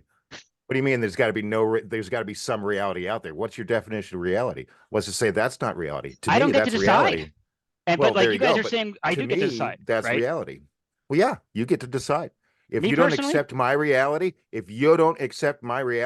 then that's the reality that you have to live with. accept my But we're here on reality. this That's earth, my like this reality earth that I have to exists, accept it. right? Yes, this earth, everything exists in the universe. And I wanted to ask Leslie this. Okay, when it comes down to our personal experiences, what I believe is that all of creation, the universe is trying to learn from itself or about itself. Okay, so as being an incarnation created, at least in this lifetime, as a human by the universe. Okay, the universe is trying to learn from my experiences. All right. So, do you believe in returning back to the source eventually? Ooh, that's a Leslie? very good question. So like I talk to Christian pastors and go like, so what do you think? Do you think there's room in Christianity for reincarnation? So like the God's honest says, I don't know, but I'm willing to explore every single avenue to the answer to this question, to like the craziest ends. So That's partly I'd what love to took hear me your by view on mine. it, you know. Leslie, what do you feel about that? If you don't mind me asking. What was the question? Do I If do we if do you I believe think that we our, return God or yes, source? if Yes. eventually, yes, okay. Mhm. So is that If we I want, don't know. I mean, I don't know. That might be that's up in the air too. I don't know. I feel like it can be yeah, like we literally do experience on the other side from what I understand, you know, however we need to best work for our souls or spirit, you know, to handle the situation. I don't know. I don't know. I don't, you Right. I know, think that all of our quest is there's a lot of mixed stuff. So of course we don't know anything until we're fully there. So we only have like to an extent of what we understand from other people's experiences. But Can I This is answer a that very question? Western lens viewed of Eastern philosophy. And what about like Islam? Is like, oh, these are all jinn. So these are all things that are fallen creatures that are there to like take us down and drag us down away from the will of God, right? So like, do we need to consider that view, right? Yeah, I sure. feel like it's very possible that ET, angels, all of it, all of the names across all of the different, you know, countries and parts of the world and whatever their culture believes or whatever, like it's all still belief and it's all the same thing. It's all talking about the same thing, just in different ways in the way they're believed and then how they're programmed through the generations of that culture and of that area. And Yeah. I think that we agree to partake in certain areas Yeah. for purposes before Von we I think even, Manas, and then as Von far as Manas, yes, right. from my the understanding, NHIs are still trying to reach source themselves. They don't know all the answers as well. They're learning. You never stop learning. We don't know that So they don't we're know not, that, right? huh? They might be lying to us about everything. This might be their God, I realm. don't. They could just control I, it, and they're Can, just can you know, I playing let with us. me? Look what we're making them think. You know, like we Go have ahead, no Mr. idea. Cameron. Sorry. I just go want to ahead. make Mr. a comment Cameron, on sure. this. Returning to source, because I've had a lot of discussions with people about this. This idea that the beings are trying to return to source. The being Da said, "I'm on a mission in the cosmos for the Creator." People will say to me, "I'm going to get off the karmic wheel." I said, "Seriously? Like you're gonna what? You're gonna sit on the beach in Hawaii and drink Mai Tais? How many billion years do you think you can do that?" I don't think the idea is to return to source. That's a Western idea. Oh, we're gonna get utopia and we're gonna live happily forever. And so I'd say like you're gonna get to source, and then like your kid or your grandkid is in trouble, what? You're not gonna go back and help. The whole idea is experience. This you keep going back until everybody's saved. And it's like we're gonna save myself. I'm getting off the karmic wheel. I'm gonna go back to source and I'm gonna live in utopia. And it's to me it's all experience. It's the idea that we have this end thing that we're going to get you know, our big house and our 2 cars and our kids are going to go through university. Heaven. And then we're going to get some spiritual and we're going to go to heaven and we're going to live happily forever ever after. And who cares about the people that are suffering on the other side of the world? It's about saving me. I think it's about experience, going through or coming back. And to me it's like I'm ready to come back immediately, because that's the whole idea is its experience. And it's making the whole thing, the universe is just getting bigger and more elaborate. It's not about at some point everything goes back to source. It's about the universe gets more grand, more magnificent, and we're all building it. And I think we're just going to continue to build it. The idea that we're going to suddenly get off the karmic wheel and go back to source, to me, is just an egocentric Western idea of getting the final result, that we need an end result and we need to win the prize, and we're all going to go back and forget about everybody that's still suffering on Earth. I don't think that's And gonna Mr. Thank Cameron, you. in our last interview, you did state that by the way, this does sound very Buddhist in terms of the bodhisattvas coming back into samsara, into the wheel of suffering to save other beings. You did mention, interestingly enough, that perhaps your next reincarnation, if there is such a thing, you'd come back as a refugee in a war torn kind of like country. Yeah. That's try what I to always say live it again. when people put down anything else, whether it's refugees or whatever it is. I say, get ready. You're setting yourself up. If you're going after whatever, you just don't have empathy and understanding. Get ready. You could. That's what you're coming back as, because that's what you need to learn. You need to learn that lesson in terms of whatever you're putting down, and not realizing that this is all part of the one, that they're all the same thing. So yeah, it's this sort of idea that there's we're saving ourselves, that this is some kind of race and it's we're going to win it or whatever. Yeah, I would easily. Lots of times I think about, like, where's my hang up? What am I going to come back as? Well, what really sort of ticks me off in terms of things that I really haven't come to grips with, because that's what it's about. It's about learning lessons, and it's about making the world a better place. Now, on that note, Mr. Cameron, I wanted to ask you, and bringing it back to the legislation with the Schumer Amendment, Yeah. I didn't see anything in the Schumer Amendment that included experiencers or people that have been abducted with respect to the phenomena. And I was wondering about the agreements supposedly that Grush talked about in the News Nation interview with Ross Coulthart. Why is it that the Schumer Amendment did not include anything about the abduction phenomena or anything of the sort as this proposed legislation is about to pass? Is it because of liability purposes? No, And why? well, I'm just guessing, but I would say that this is something they want to touch. Like, if you take a look at James Fox, the top guy doing UFO, he won't go to experiences either. This is a thing that really people don't want to touch, and it's a problem that if you take a look at the Wilson leak document that I leaked, it says no abductions. Kit Green says no abductions. You start realizing this is not maybe what you think it is. It's some sort of different event, and they really don't know. So people have this idea, oh, we've got this all figured out. We just got this one piece. We just got the government to admit that they're flying these crafts around. They got all figured out. As Jim Semivan says, people says, oh, we just got to put the dots together. He says, I'm not sure there's any dots to put together. There does not appear to be any there.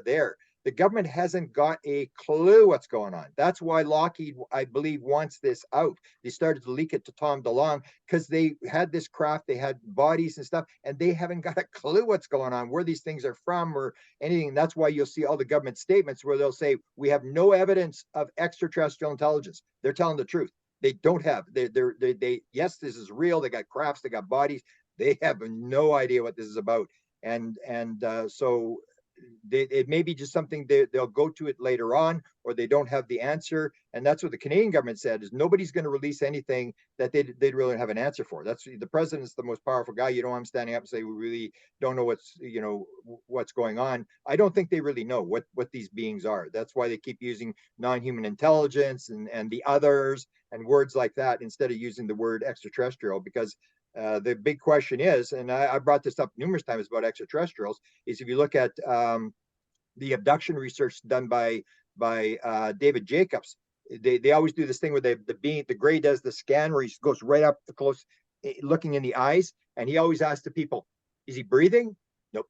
Nobody ever said he was breathing. So if the being isn't breathing, and you don't see the chest going, and they don't have any muscles, and they don't have any sex organs, and they don't have any reproduction system, there's no toilets on the thing, they don't eat, they don't breathe, they don't sleep, they all this kind of stuff, they don't have sex organs, they don't have any clothes, they don't have any material stuff, you're going like, what are we really dealing with? And that's where I go, is that this thing is going to be 1,000 times more complex than people think. They want to make it into a little simple thing. We got this one piece, these ETs, they're going to say it's ETs. I say they're not going to say it's ETs. They're going to say, yeah, we got this material, and there's a big mystery, and it's got this consciousness connection to it that they know.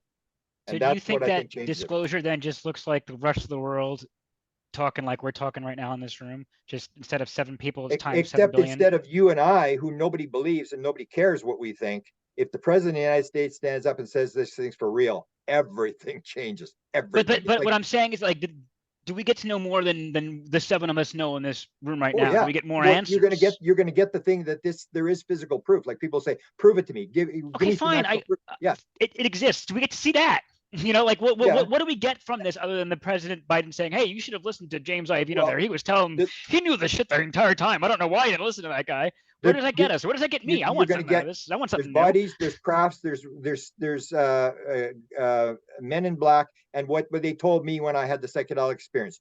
You haven't got an effing clue what's going on. That's Oh, what they're gonna I learn. agree. We haven't got a clue. They have this thing is way beyond. That was the whole story that Eric Davis, who I knew very well, Eric Davis said they took it off the shelf.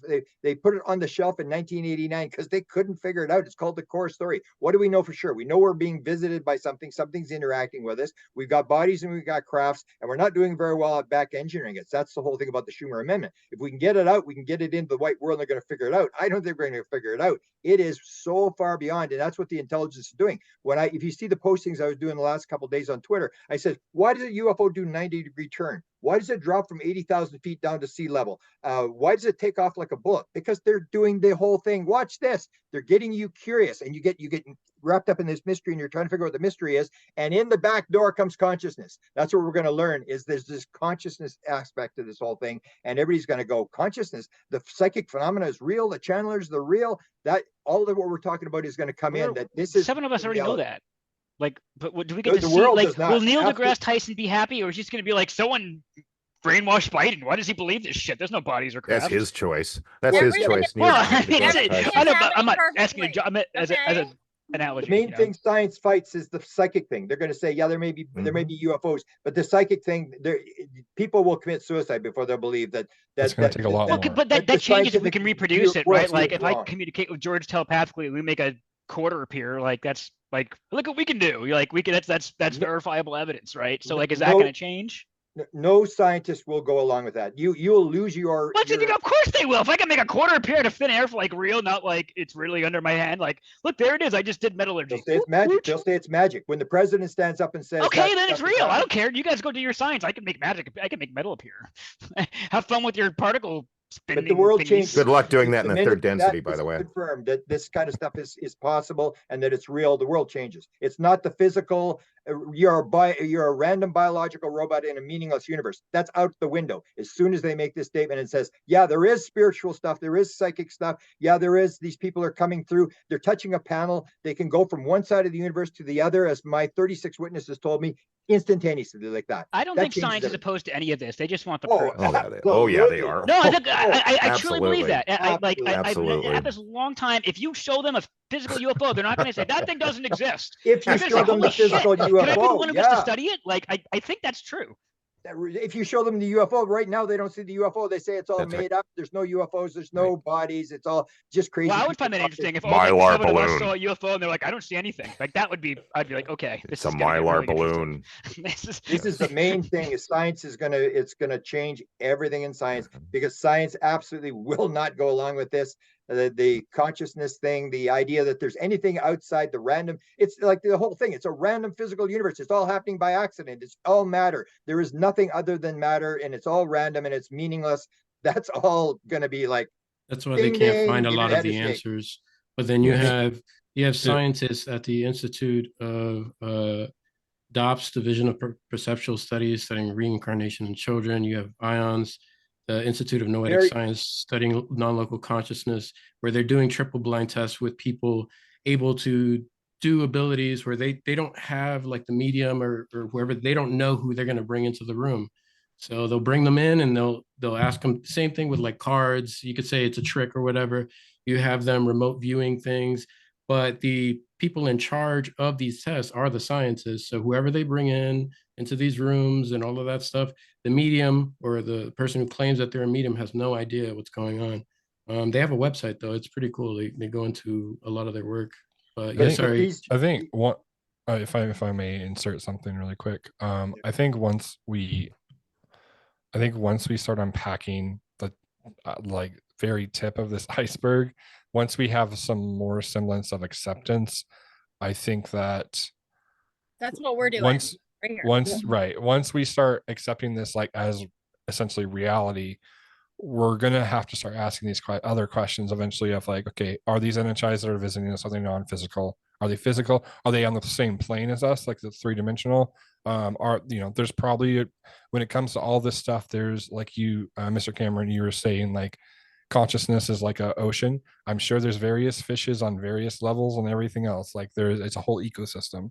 So these are all going to be questions that we're going to have to start asking, like as we start understanding the limited amount we can of what this reality is and what our place is, and just going off NDEs, obviously, like this tends to be a school or like experience and different things like that. But our fundamental issue right now is that we think of this reality, the tangible physical stuff that you pick up as reality, like that's something we have to get past, where we can then get past like, oh, is this NDE or is this alien? Is it actually real? What do you mean by real? Do you mean three-dimensional? Do you mean physical, like on this plane? They can probably go between different dimensions, as it's been talked about, of why we call them NHIs and everything else. Like some of the technology of potentially these craft are non-physical, that they're somehow spiritual. What does that mean? What is, like, who knows? We can maybe picture our technology in a million years, but when it comes to integrating with consciousness and like, that's just something we're going to have to figure out, and we it's hard to conceptualize right now. Okay, let me make one point about this thing about science is not against this. The guy I'm interviewing Tuesday is Dr. Mario Beauregard. It comes from the McGill. He was with the McGill Neurological Institute, which is one of the most famous neurological institutes in the world. That's where the MK Ultra thing all started. And he was fired in 2013. And the director said, "You are not going to do spiritual work ever in my institute." And he was canned. He had grants from all the grants. I'd like to hear more of that story, though. What's that? I'd like to hear more of that story, though. Well, I'm interviewing him Tuesday. I'll get him to tell the story. He tells the story how they said, "That's it. You're gone. You're not going to do this kind of research here." And he's now at the University of Arizona, where they do the medium stuff, where he gets protection, stuff like that. But here's a guy. This is 2013. He was fired from one of the top neurological institutes in the world. So when you do that interview, I would love to get the opinion. So like there's a component to this, and I'm finding like the person I resonate most with would be Diana Walsh-Pasoko. We're like, well, the question's not whether or not it works or it's there or we can manipulate it. It's like, well, do we really know what we're messing with? So if that was the perspective, like, so that would be the question I have to you. Like, is there a component to that? Like, we don't care if this works or not. Like, we don't want to be the one blazing the ground here. Is that what was going on there? Is what working? So like, was it necessarily skeptical, or it was like, this is just not our business? Like, if this is real, that's for the church down the block. There might be a compelling argument for that, right? Like, I don't know. They basically said, you're not good. He said what they wanted him to do was research on drugs and wire people up and pharmaceutical and all this kind of stuff. But for health benefits, or for like more like we're the DMT study, we want to figure out. Well, the money's coming from the pharmaceutical. So you do the straight physical stuff and this consciousness stuff. And she tied it into spiritualism. You are not going to do any sort of spiritual research in this institute. And this so like still alive. When they were doing the study, that was the purpose of the study, or they were studying like, will this cure depression? And by the way, we can also ask this consciousness question. So that would be like, he started to go off the ranch. He started the regular stuff, but then he started going off the ranch. He did monks and nuns meditating, and this thing with plasticity where brains actually change based upon meditators and stuff like that. He was doing that kind of stuff, and they said, no, that's not what you're here for. That was 2013. What's he doing now? Because that's like, to me, that's like where the research should be. He's at the University of Arizona, and that's where Schwartz does the medium stuff. And there's a lot. That's where Consciousness Institute is there. Parapsychology. That's almost reminiscent of John Mack when he went to the aerial school, and he, coming from Harvard, he got a lot of flack from Harvard University for investigating these experiencers of children. Yeah. Yeah, and when I was at a university for 40 years, and the rule was, it was an unwritten rule, and I knew what it was you can talk about UFOs all you want, but do never, ever associate yourself as this is part of the University of Manitoba. You can, as long as we're not tied in, you can talk about whatever you want. But I'm sure if you had empirical evidence and you could publish in a reputable journal, that would change the equation. Well, it's the reputable journal. The reputable journal's all run by the guys that don't even get me started preach of science. That if you step offline, you're not getting your journal, you're not getting published. So do you have all the other? I don't know. Like at a certain point, if the results, like I said, if you can make it a quarter appear, if there's a UFO there, like, well, the journal's going to accept you. The thing is, there's a book I have called The New Science of Consciousness Survival, and the problem is that you have these scientists that like hold this worldview of materialism, right? And they're in charge of a lot of big things. And then you have the people at like Dobbs Division of Perceptual Studies and some of these other places, Noetic Sciences location, actually getting the data. And well, some they're data, like, right? Like we wish there was bad data was better, right? We need more money, more research. Like, yeah, but they're still getting data that something's happening and they're following that pattern. So they're like, you know, you have the scientists, the materialist science saying, show us the proof. And then they're Biden's like, going to tell us here's, before we get that here's- proof. I mean, like, but they're like, yeah, here's the proof. Here's the data that we have. And he said their approach, the author of this book says their approach is that a lot of these scientists don't even want to look because like, I know it's wrong. And he's like, at that point, you're not being a scientist because you're a scientist looks at all the data, regardless if it disproves his path theory. I don't know. What So- about the result of that study with the DMT when they're looking at the entities? I thought that was a really good study. But like, let's say I'm a residual drip? researcher in consciousness. Let's say I'm like what am I gonna do with that? You know, like am I gonna gonna potentially tank my career? Because if you're wrong on this, you don't get a second shot. You're working Well, at he's basically Starbucks. done. That's all over. Again, he got lucky at the University of New Mexico. That research is done. He's out, and he had the bizarre thing that the reason he quit was because half the people were claiming that they were seeing beings, and 1/4 of them had the abduction experience. And he was Well, saying, you know what? Maybe he should have abducted? gotten fired then, and maybe this should be a divinity question, right? Like, you know, and maybe these colleges should have divinity programs that are real. You know, like maybe that's the problem. Like, if you They're guys not took gonna touch divinity it. more seriously, The then we one wouldn't be in this even had the situation. line. The one scientist on the board said, "Even if this was real, I wouldn't believe it." Well, I'm with that Well, guy. And because that's the thing is they're into this. Even if you take a look at the guy who did Roland Griffith, he's in charge. He was in charge of the lab that did the DMT or the psychedelic stuff, where they had 80% success ratio with with smokers. They'd take people who were dying, they'd give them 5 grams of psilocybin, and they would be completely content to die. And they did the depression 80%, even including combat depression. And at the end, PTSD. he's diagnosed with stage 4 colon cancer. And then they say to him, "So did you do psilocybin?" He said, "No, I did LSD." And then they said, "Well, what happened?" He said, "Well, I was talking to the cancer, and I said to the cancer, 'Am I going to die?' And then the cancer said exactly what this woman said. This everything's perfect." He said, "Yeah, you're going to die, but don't worry about it. Everything's okay. That's the way it's supposed to be." And then he said, "Well, if you want me to get a message out, you should give me another couple of years, maybe." And he said there was radio silence. Now that guy, you'd say, "Well, that guy, he's buying it." And then they asked him, they said, "Well, what's the chances you think that there's life after death?" And he said, "As close to 0 as possible." And I go, Really? "Oh my God, he's playing the scientific game." It's like and then he says, "I'm a skeptical scientist." He's talking to all these people who have these experiences, these spiritual experiences. And then when you ask him, "Is there life after death?" He said, "As close as to 0. And I'm thinking to myself, I respect that guy, did you though. get some I bad respect him. psilocybin, expired psilocybin? Like, what were you taking? Like, that's crazy." But he's playing the scientist. He's playing, "I'm the skeptical scientist. I've got to be skeptical. I've got to protect my know. job." Because I'm still skeptical because like even when it comes to like I've had your same experiences and when I say I'm not going to say what I've done because I want to keep it responsible. Like, so, but my issue with it is that like, even I don't know, well, you know what, like I've dreamt before and had very powerful dreams and those dreams were convincing, right? So then how do I know that like, this is not my brain playing tricks on itself? And we all have this common experience and the default mode network is disabled. Okay. So now we all understand pantheism because this is just a common thing the brain does. Like, I'm not saying I believe that because you've heard me tonight and clearly I don't believe that necessarily, but it's certainly a possibility that this is all. Okay, I would say this quickly. Skeptics are always wrong.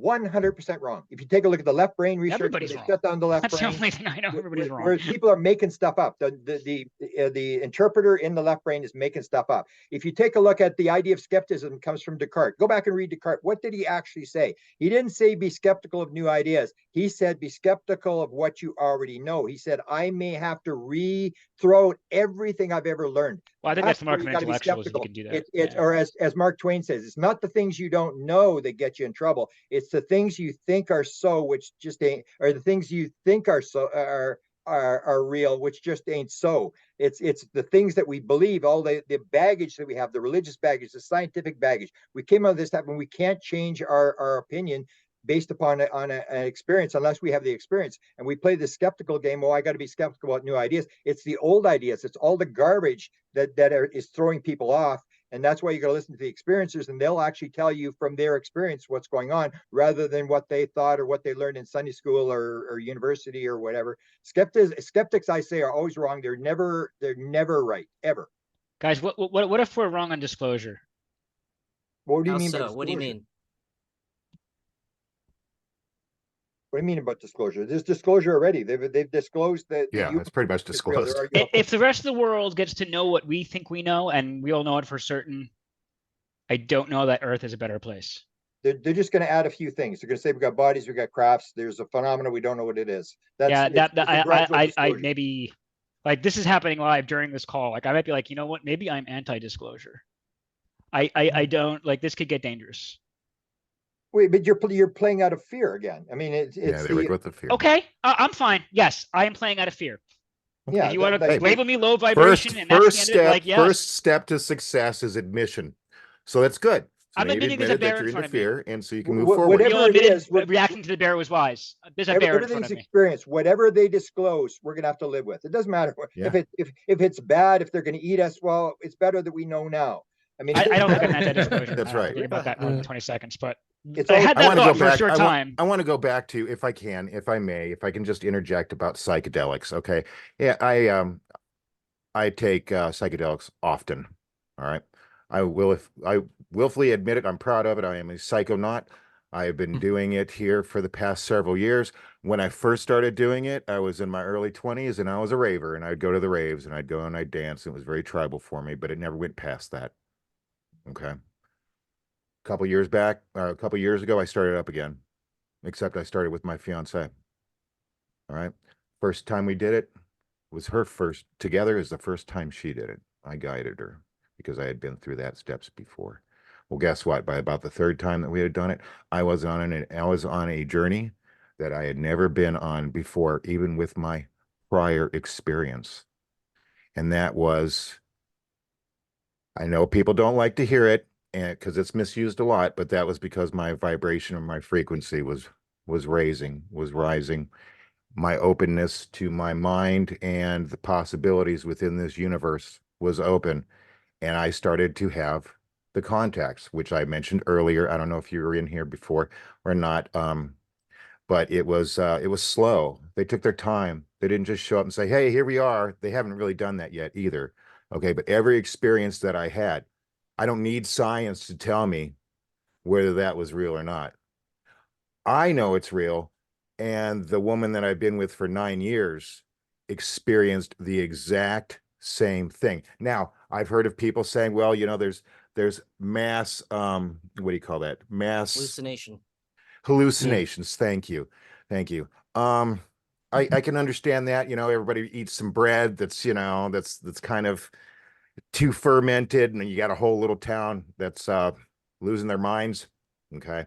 But when you're experiencing these visitations and this contact through the spirit box, through the dowsing rods, through seeing shadows from their fourth dimension coming into the third dimension, when you see flashes of light coming through your house, when you're not on psychedelics, when the power goes out and you feel the whole the atmosphere inside the house change, like you're in a snow globe, and everything else is, when you have these experiences, these downloads in your mind, that while you might not be on psychedelics at that time, the psychedelic is what first opened that doorway. Okay. Now, am I saying that anybody that ever wants to experience this, they have to take a psychedelic? No, I am not advocating that. Now. It might surprise you to say that. Would you discourage it too? Because I think I would. No, I would not. No, I would not discourage it. Everybody's George, different. Would you? I'm on the fence. It depends on the disposition, the psychological disposition of the That's individual itself. It depends on where you're at.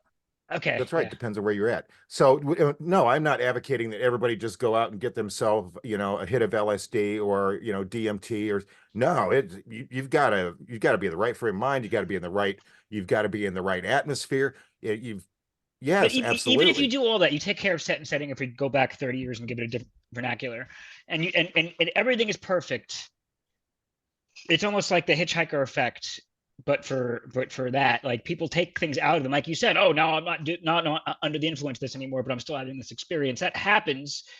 It's happened to some people in this room that I know that I don't want to out, and it hasn't always been positive. Well, the experience is what you make of it. This is just straight up negative, right? Like, well, okay. sometimes things are We'll just talk about negative. negative. What do you mean by We'll talk negative? about negative. I Sorry, don't want to blow up Grant. anybody's spot. Yeah. I'm sorry. I just want to end with this. I want to talk Yeah. about the And negative. I should if shut that's up. okay. I'm sorry. No, I just want to talk about the negative because that was brought up. Okay, as I mentioned at the beginning of this, we use the spirit box and we use the channeling rods. I'm holding them and so on and so forth, and she's taking notations. Okay, and we're trying to note down things that we hear. Well, then afterwards we're playing things back. Okay, so we're re-listening to the recordings, and there were two things that came through that were negative that tried to influence us when we were doing this connection. Okay. First one said, and we have recordings of it, it says, "You are powerless." And then the next moment that comes through, it says, "You were the one." Neither one of us heard that when we were doing that session. Okay. Now, since then, I've asked the entities, they say that that was not them. I could get into a long story about that, but that's not really my point. Okay. But while we were doing that session, I was fine, but she started to feel uncomfortable. She didn't hear it. Okay. So you're starting to talk about the subconscious level being, as some reports have said, psychic attack or psychic greeting on somewhat of a positive experience. Were we under the influence of psychedelics? Yes. Okay. Is that something that we projected in and upon itself? I don't know. I mean, again, we're still trying to figure all this stuff out. So is there always a possibility of a negative experience being there? Absolutely. But how do you let that affect you? Okay. So How do you once we even know a came, positive experience is positive? If you're going to someone else's trap, like if this is a Jungian trickster thing we're messing with, how do you know that you're not? oh, I know that. It is because You know more than me. okay, well, I think you hadn't joined the channel yet, and for that, I apologize for anybody that this is repetitive.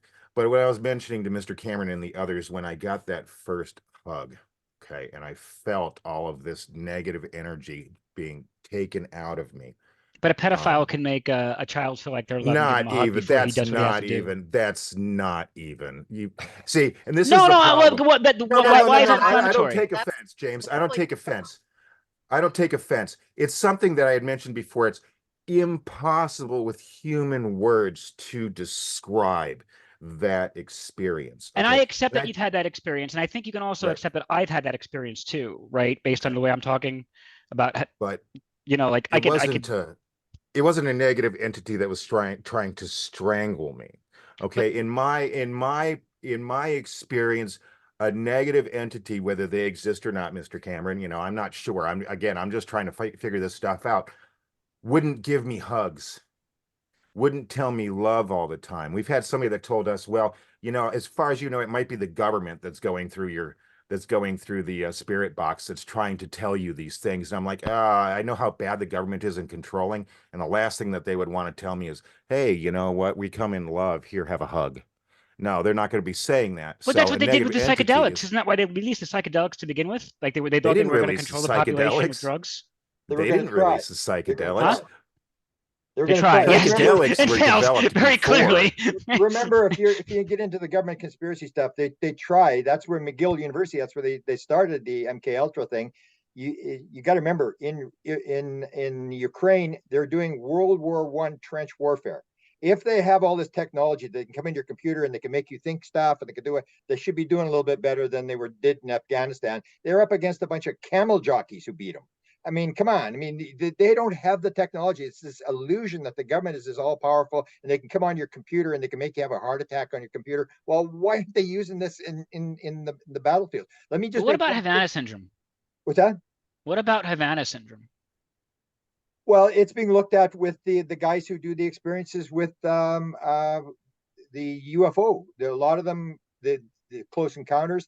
Nolan says this idea. It's or Kit Green, who's the guy. If you have a weird experience in the government and you have a abduction experience or whatever, they send you to Kit Green. He's been with the CIA since 1969, and that's his expertise. He's a physiologist, and he basically said it's all human technology. It's Yeah, that's what I'm saying. Though, wouldn't you think that would be Russian? Like, and maybe Russia's just holding back because they know we have it too, and it's sort of like a mutually assured destruction that maybe the public doesn't know about these massive microwave weapons just or something. like a one-off thing where they get some guy and they zap him, or they just poison the spy for Ukraine. His wife just got killed by the Russians with poison. I mean, they do that kind of stuff. I just want to make a point on this thing about bad secular. I've done 27 high dose sessions. I've had 5 bad ones. My experience is quite clear. It's almost what they say when they do the experiments at university in London, where they do the stuff with the what do you call them? The combat people with the depression, where they asked them how many of the experiences of these combat veterans, how many of them are bad? And the guy was running it. He's this nut guy, used to be the head of the drug thing for the British government, said all of them are bad.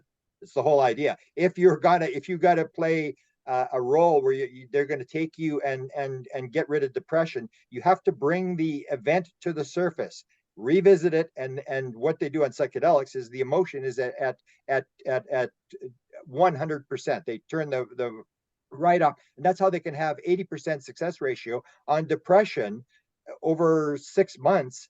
And so when I had my bad experiences, I remember the one, and to me it was this idea is if you take fear into a psychedelic experience, get ready, you're going to go for a ride. Yep. And you get in there, and then I had this, and I do that on purpose sometimes, but it was basically a hell experience, and they made me think that this was going to last forever, and I was just like, I couldn't believe it. And then I go, okay, that's it. I took the drug. I have nobody else to blame. That's it. Okay, this is the way it's going to be for the rest of eternity. It was like bang, like that. It was gone. And I was in utopia. I was in this thing, and it was so. In the beginning of my book, I wrote a book on psychedelics, on psilocybin. My first 15 experiences. The first page is one thing. It says surrender is the rule. Believe me, surrender is the only rule. What you're doing is killing the ego. There's no rule; it just happens. You don't get a choice in the matter. and so one girl told me that she was there. Her experience was that she watched herself die and rot.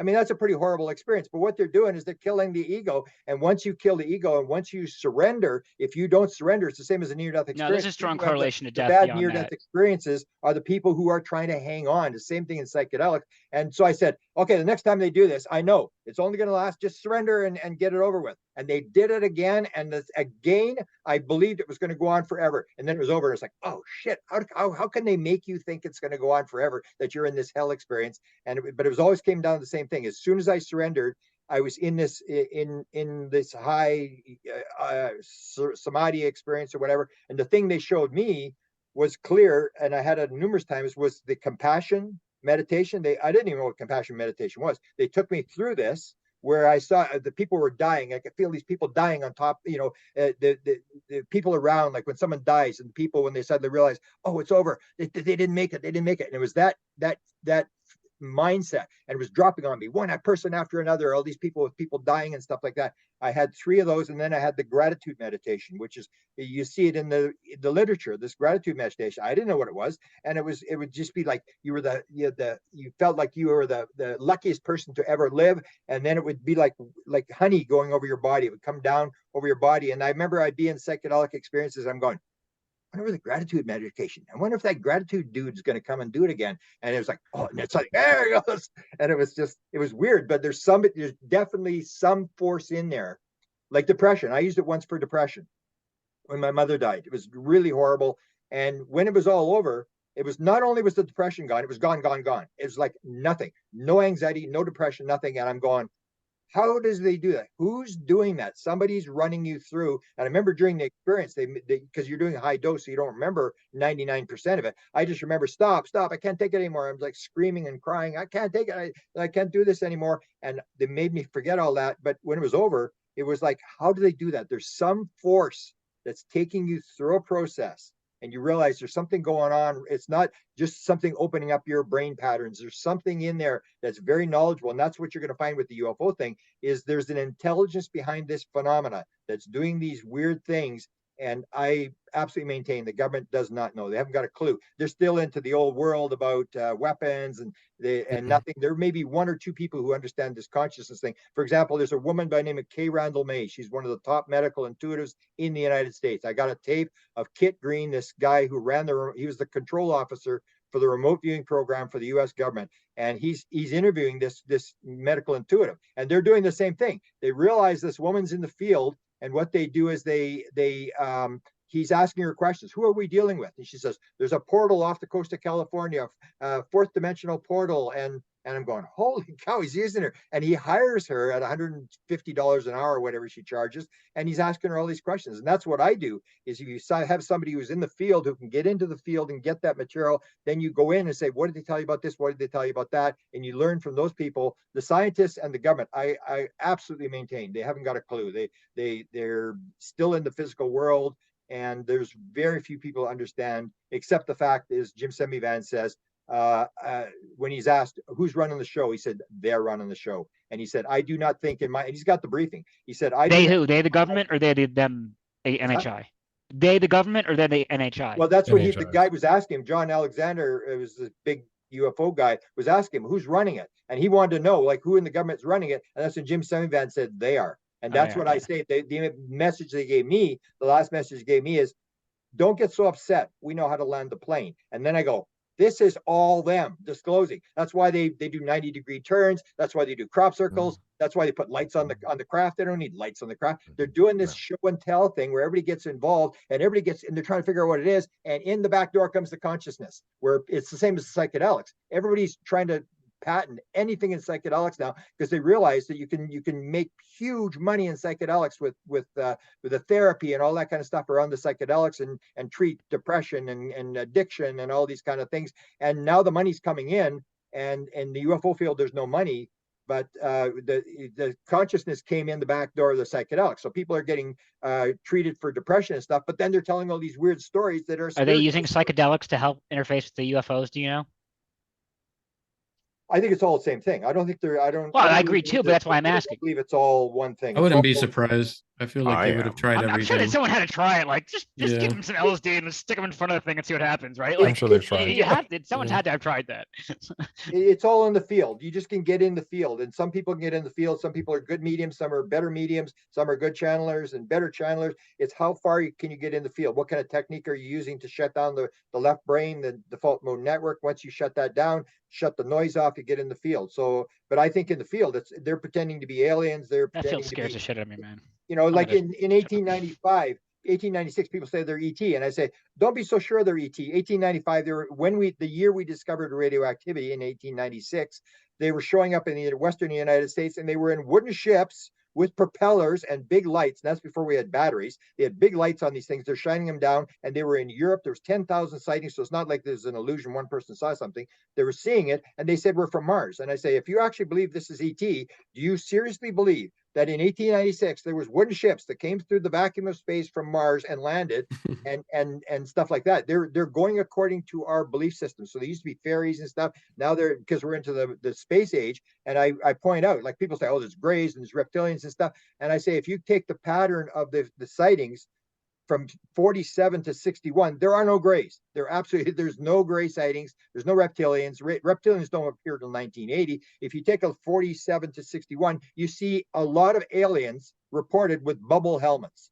And they got the bubble helmets. That's right out of 1930, 40 science fiction. And so I had this argument with George. And I'm going to interrupt you for 1 second, because I totally agree with you. And I think a lot of people are with you already with the subjective part of it. And I use the aerial school as an example as, well, what if it's two-way subjective, right? So you have this entity or entities who are aware of the cumulative human consciousness, and they're using that to interface with us on a culture level. But then on the same time, like when you look at those kids in the aerial school, they, on top of that, like a psychedelic, like it was almost like they were like someone gave them a psychedelic and they were looking at the same physical thing, right? So like there was like they chose a form, and then like the kids received it in various different ways. It's almost like a two-way. It's confusing. I know nothing. Yeah, and they all were reporting different things. Some had the being with long hair, some had Yeah. two crafts, some had two beings, some had one being. The thing that was the most amazing about the aerial school is because it has a crossover in all sorts of other phenomena, and that's what's called rapid image cycling. I took a training course, what's called the Bankston healing method. This is a guy who they claim that they can cure cancer. And what you do is you take 40 ego images, which the left brain is very into. You got a motor home and you have to imagine the motor home and what it's going to look like in your car and what color the car is and all these things. And you can't say, I want to save the world. No, it has to be a very ego type image to get the left brain. And as soon as they said that, I said, they're shutting down the left brain. That's what they're doing. So what you do is you memorize these images, 20 images, and then they teach you to go thousands of these in a second. And it's a long process, but you get these images, you go faster and faster, and it takes weeks and weeks to learn this. And what you do is you spin these images at a very high rate. And what it does, it shuts the left brain down, and then it gets the healer out of the way, and the energy can flow. And they claim that they can heal cancer. So that was called the Bankston method. Now, if you take the aerial school method, where does the healing force come from? What's that? Where does like the healing come from? Well, it's just moves. It's like the energy is there. It's like people aren't getting healed. The people are healing themselves. But it's to get the healer out of the way that the healer thinks that they're healing it. But they can do long. So it's internal the healing comes from rather than external source. Yeah, it's all it's all one thing. There is no time, there's no space. It's all one thing. But anyway, getting back to this thing, the one girl, she was very religious. Her parents were missionaries in Africa at the time, and she was Salvation Army, and she was the one that told the story. She's running along, and she said, "Oh, so a flash out of the corner of her eye." And that suddenly there's the gray is beside her, and they're running on these logs. Her and this other girl, they're running on these logs on the edge of the playground. And she says suddenly she sees this gray, and he's imitating them, and he's running along in the air beside them. And then she says, boom, the thing's right in front of her. And she says, all of a sudden these images are coming out of his eyes. And it's the same thing as Bankston. It's the rapid image. It's like ding, ding, ding, ding, ding. These images are coming at like hundreds a second. These images are coming. And hers were all technological images. And at the very end, there's this explosion. And she said, that doesn't mean the world ends. But the message she got was, you got technology, but you could do better. The girl beside her was getting all these environmental images coming like this rapidly. And then you go to another experiencer out of New Zealand who tells the same story. And when I heard her, I said, tell me that story again. Like, they're in this, the beings take them to this underground, like an auditorium or something like that. And she says they're there, and she says there's an image on the screen, an environmental image. And all these people, there's 200 to 250 people sitting in the room. Says there's an environmental image. And then there's another one, and another one, another one, another one, another one. Another. She said they used to go faster, faster, faster. She says suddenly there was hundreds a second, and she said they had taught us how to do it. And I go, that's Bankston. That's exactly the same technique. They're doing it. And she says, and they're sitting there, and people are crying, and they're all upset, and they're watching these images going on the screen. And then the being comes out, and he puts his hand across like this.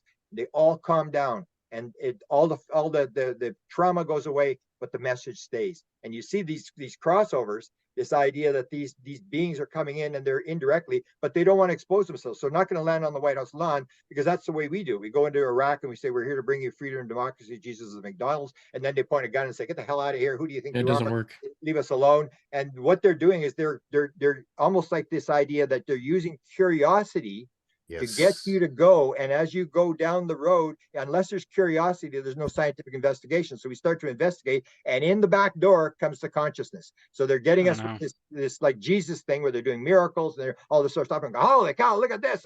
And in the back door will come the message once it's revealed that they're actually. But why does it have to be like that? If you're going to be an ambassador to somebody, you're not going to scare the crap out of them. You're going to meet them at where they're at. Just appear to me. I'm a curious guy. You're a curious guy. Come over here, have a conversation with me.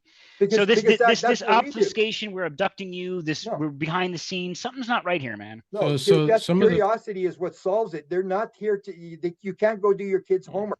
They're getting us to figure it out for ourselves. We're the ones that are figuring it out. If they come in and give us the message, your soul can leave the world and take off. What do you need your body for? I mean, if you realize what it's all about, that's the whole thing, is you're not to know in life how it works. It's all a process of learning. And we go through the river of forgetfulness. If you realized who your last life was, It's the always make purpose the of the point that when lesson. you die and you realize there's reincarnation, when you die, you suddenly realize your life was a dream that you learned lessons in, and the dream is over. And when you go into the next life, it'll be a forgotten dream. You won't even remember this life, and we get so upset about it. It's all about learning lessons, and we go through these cycles. So Yep. no, they Yes, can't- and there's also past life traumas that people hold on to, and it can affect them. And say this life, I may have had a past life where I was shot in the leg, or murdered in some kind of horrible way, and the trauma from that experience could feed into the next life. And you can go under a hypnosis and do past life, therapy, hypnosis, and go through those experiences and basically be healed by revisiting what happened and going through the emotions of that. There's healing in that as well, which is very quantum. And exactly. Yeah, and the doctors actually don't understand, because some of these people before going to a past life regression session will actually go try to get treatment, take drugs, nothing's working, and they're like, what the hell is going on? And Dolores Cannon talks about some of this, and she's like, well, when you talk to the subconscious, higher mind, the soul, whatever you want to call it, and then they actually go through the trauma and heal it, it just goes away, from asthma to cancer to like you name it. And another thing, just to go to James a little bit too, about what you're saying about something feels wrong, and also Grant, because everything is all connected. When in my research on near-death experiences, you start to realize that once they leave the physical body, they're also given the awareness that we're all connected. There's one. And some of these beings, or higher dimensional beings, already have that awareness. It's called universal awareness. So kind of like when you're at that level and let's say your pinky toe, which is all part of your body, right? It's still a part of your body, even though you may not look at it as like me, like George or Leslie or whoever, because it's still a part of you, you're going to try to help it, right? And that's kind of like the view that higher dimensional beings have. And some of the near-death experiencers have also shared this, that when they talked with higher dimensional beings, that they don't see anyone as, oh, you're low vibration, so you're bad, and blah, blah, blah. They understand that everyone contributes to the whole, and no one's better than anyone else. Everyone has something to offer. So when a being socially gets to that point and they have that understanding, they know what happens when you die. They know about the life review process. They understand fully that when you hurt someone else, you're really hurting yourself, because we, again, are all connected. I've So experienced that firsthand, like first person. Yeah. Yeah, and it makes no sense to like, hurt someone. And some of the stuff Dolores Cannon talks about is that they've, like, the contact experiences that you were talking about, like, why don't they just show up and stuff like that? Apparently, according to them, they said they've done stuff like that before and it doesn't work. Yeah, but we also can't trust them. So this Yeah. is the point I want to make. So Yeah. like I would say more than half of the world believes some form of a god, or God himself, depending on how you want to define that, has put us here for a reason. And there are forces here that are anti-God, right? So stands reason to believe that thing that put us here, whether it be monotheistic God, however we want to define it, has us here for a reason. And then now these other beings that are opposed to God are trying to like take away that. So like maybe I touched on it before. I was like, am I really pro disclosure? Like, well, maybe the game, like, it's like this fits even into Scientology, right? Like Xenu has put us here because we're in a prison planet. I don't think anybody put us here. I think we very much were proactive and somebody put agreed us here. to come here. Yeah, that is a consistent thing about near-death experience, that they've shown that we made the choice to consciously come here. I think Nobody's forcing you to come here. I think one maybe issue I not, have but with, but yeah, someone's James, setting the stage. We have If I'm setting the apparently stage, that would be blueprints interesting. I'd call myself that an we asshole. proactively are involved with creating with our experience. We have experiences that are pretty much set, and then we can deviate, but we may run into these experiences because we agreed to before coming here, incarnating here, Yeah, that is a to constant. experience certain things. There are no victims. Yeah, There's a lot of good stories. I like the CE5 story. I do. Again, the CE5, sometimes it goes down the road of waiting for Jesus to come rolling on a cloud, or the aliens are going to come and save us. That's a Gnostic Jesus, right? Specifically, is that Gnostic Jesus or a Christian Orthodox Jesus? Like, which Jesus are we talking about? The American Jesus with the blue eyes. I would say, but you understand what I'm saying, right? Are we talking about like God is good or God is experience, evil, right? Which version of Jesus are we talking there's about? the oneness in the CE5. That I I am involved with, which is kind of our own, we're just doing our own thing. We're not following any sort of like, we're kind of as a group So doing maybe what you we guys haven't feel. confronted this. The problem you're But going to have. what it is connecting to the oneness, you know, great spirit, whatever you want to call from the different traditions, cultures, you know, it's all the same thing, but it's connecting back to that and basically assistance to help the rest of humanity and Mother Earth come to the realization that we are love, and like, you know, to come out of this whole fear mongering, fear, And any scared bad of everything. Like, experiences? we are spiritual beings having a human experience, and What was we that, are Mr. creators, Cameron? and we Yeah, are a Sorry about spark I'm of just God. asking her, the CE5, because Greer will maintain any bad experiences. And I can reference the Mission Rama,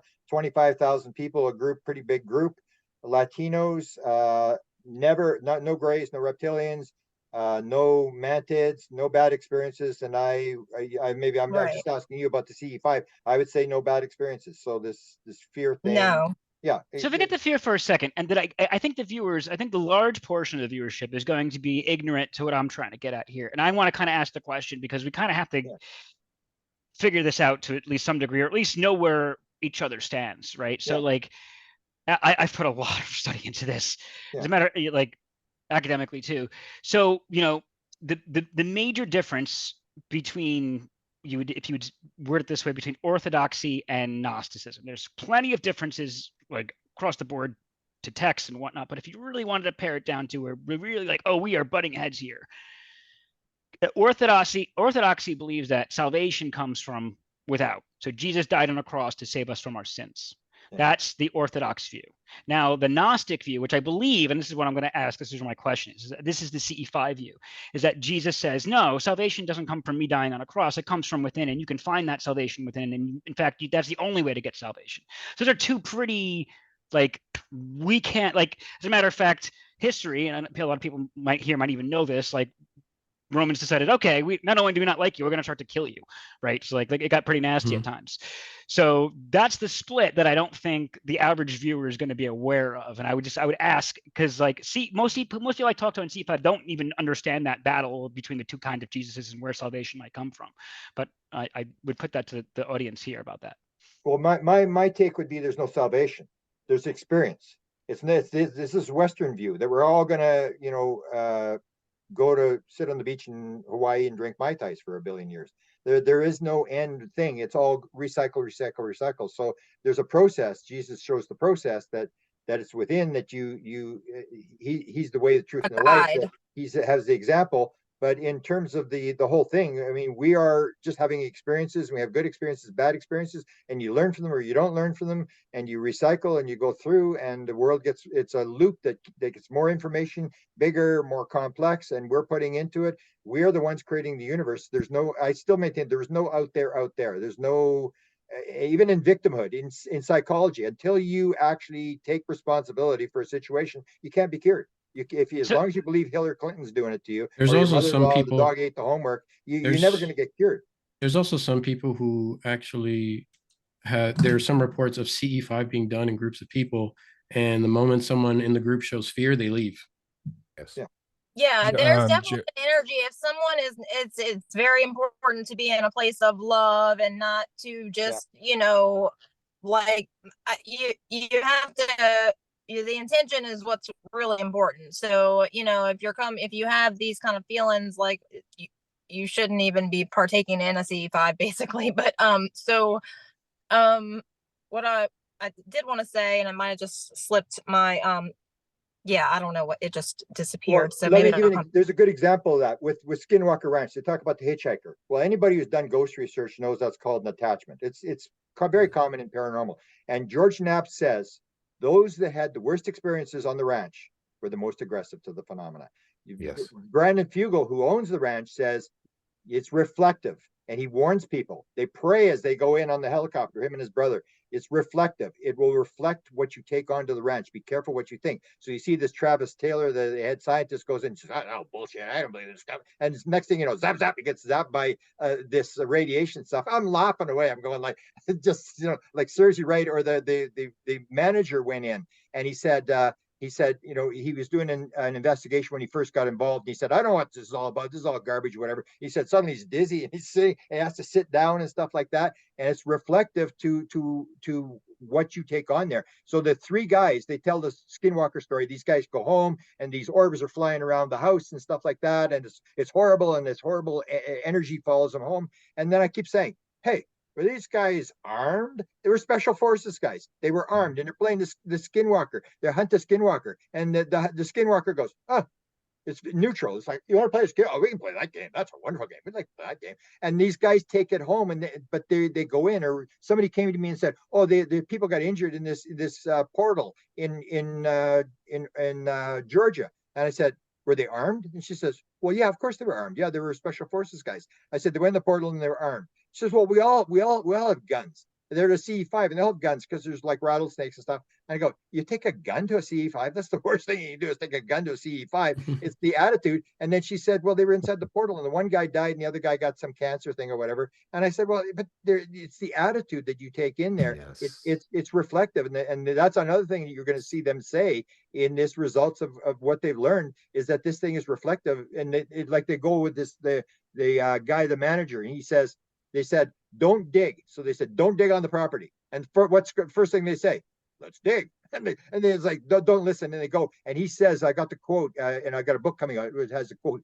He says, absolutely every single time I dug, something happened, either to me or to the machinery. And this is this whole idea. What was Sheehan saying about Skinwalker being a psyop? Because he had mentioned Jay Stratton, and I thought Taylor, he had mentioned that they were on the payroll from the government specifically as a counter-intel operation, sort of like a Men in Black, Mirage Men. The government was?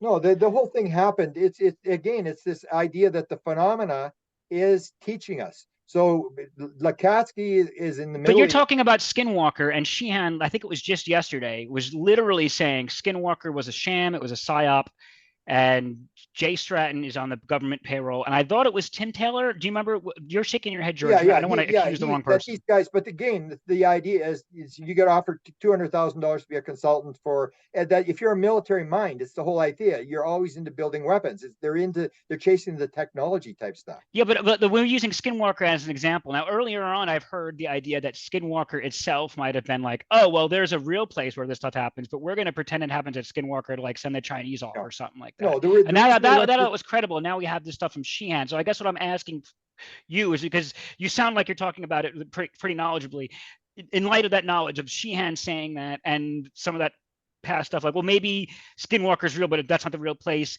Like you're still talking about it as like current, like, oh, this was the thing that happened. It's like, is there anything we need to know about Skinwalker being real or not real in hindsight, in light of real, but what we heard from Sheehan the guys yesterday? That Sheehan are talking about are guys that are military guys that still see this as a potential for developing weapons. And so they go to. No, he said that they were controlling a narrative, right? Like he was very specific. Like it was a Men in Black type of psyop thing. No. George, can someone correct me if I'm wrong, please? I don't want to be wrong here.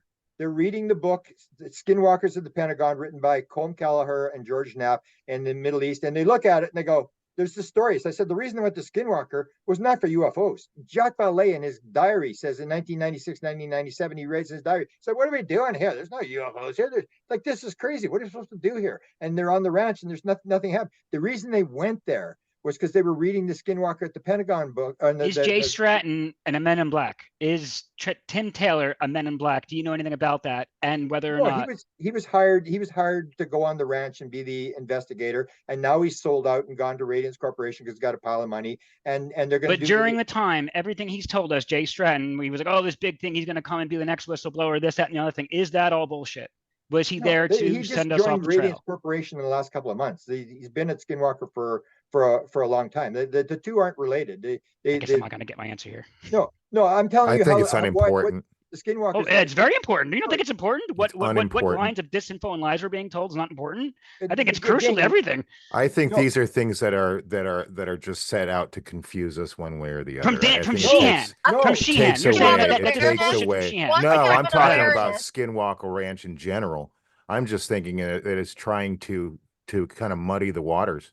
no, You know? Skinwalker is Sheehan. the phenomena. Skinwalker From is Danny Sheehan. You guys, there's- you're saying that Danny there's Sheehan a is No, I the think one. phenomena. about the There is a energy. Think about phenomena the at energy Skinwalker Ranch. There is a phenomena at Skinwalker Ranch, and there are some there that manipulate it or use it in some way, so it might seem like it's a psyop. It's just sent out to confuse, but I do believe that there is definitely a phenomena there, but Taylor that doesn't and stop others for getting things to. But that's to not what Taylor and fabricating Stratton things. were doing. Taylor and Stratton were pushing it as being legitimate. And if they're a psyop operation, we need to ask what their It is job legitimate. was. It's absolutely It is. it's what's his name? You just mentioned him. He's the guy that followed him home. He's the guy that had his kid being bombarded with, but the orbs. Yeah, that you keep shaking your head, George. So I know you've seen the clip I'm talking about. Do you remember it clearer than I do? Because I'm pretty sure he just basically said that Jay Stratton and Tim Taylor are on the payroll by the government specifically to sow For a discord contract. and doubt in this field. No, Was they're that on during a contract. when it was funded by Harry Reid, with respect to ATIP and going down there to Yeah, wasn't that what follow was up on said? Bigelow's research? Stratton was only on the ranch one time.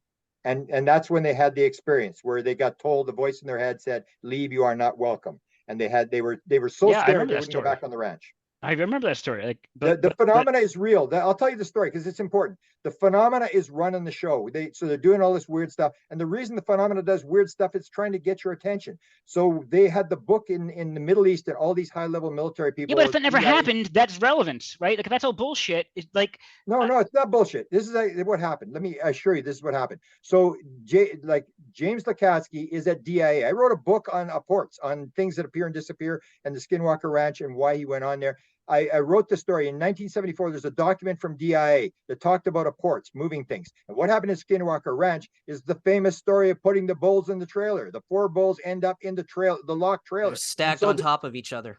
And so if you're DIA, you look at this story in the Skinwalker book and you say, "Wow, could we develop technology from this? We got to figure it out." And the woman goes and she gets the groceries. She comes back to the ranch and she takes all the groceries out of the bag. She goes to the next room. She comes back in. All the groceries are back in the bag. She goes in to have a shower and her brush and this is very common. Her brush and her towel are missing and they find them in the freezer.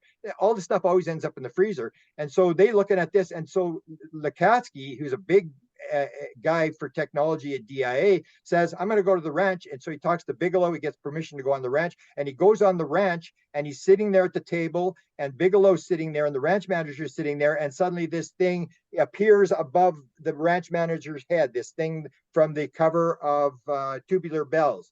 And he says he's looking at this thing and then he looks sideways to see if it's imagining. He looks back and it's still there. And I can just see the intelligence. The intelligence is saying, "Welcome, Dr. Lakatsky. We thought you'd never show up." And they do all this weird stuff and the DIA starts to explore it and they put all this stuff out. There would be no disclosure if it had not been for that event because that dragged Lakatsky in, that dragged DIA doesn't in. mean it That's where happened. the OSAP came from. OSAP was trying to figure out all this paranormal stuff for military purposes. That's why they were there. And then the thing had got exposed and now we got disclosure. If that event had not occurred over that guy's head, where Lakatsky seeing, there would have been no DIA, no stuff. The same as Jim Semivan is abducted. So Jim Semivan, I trust.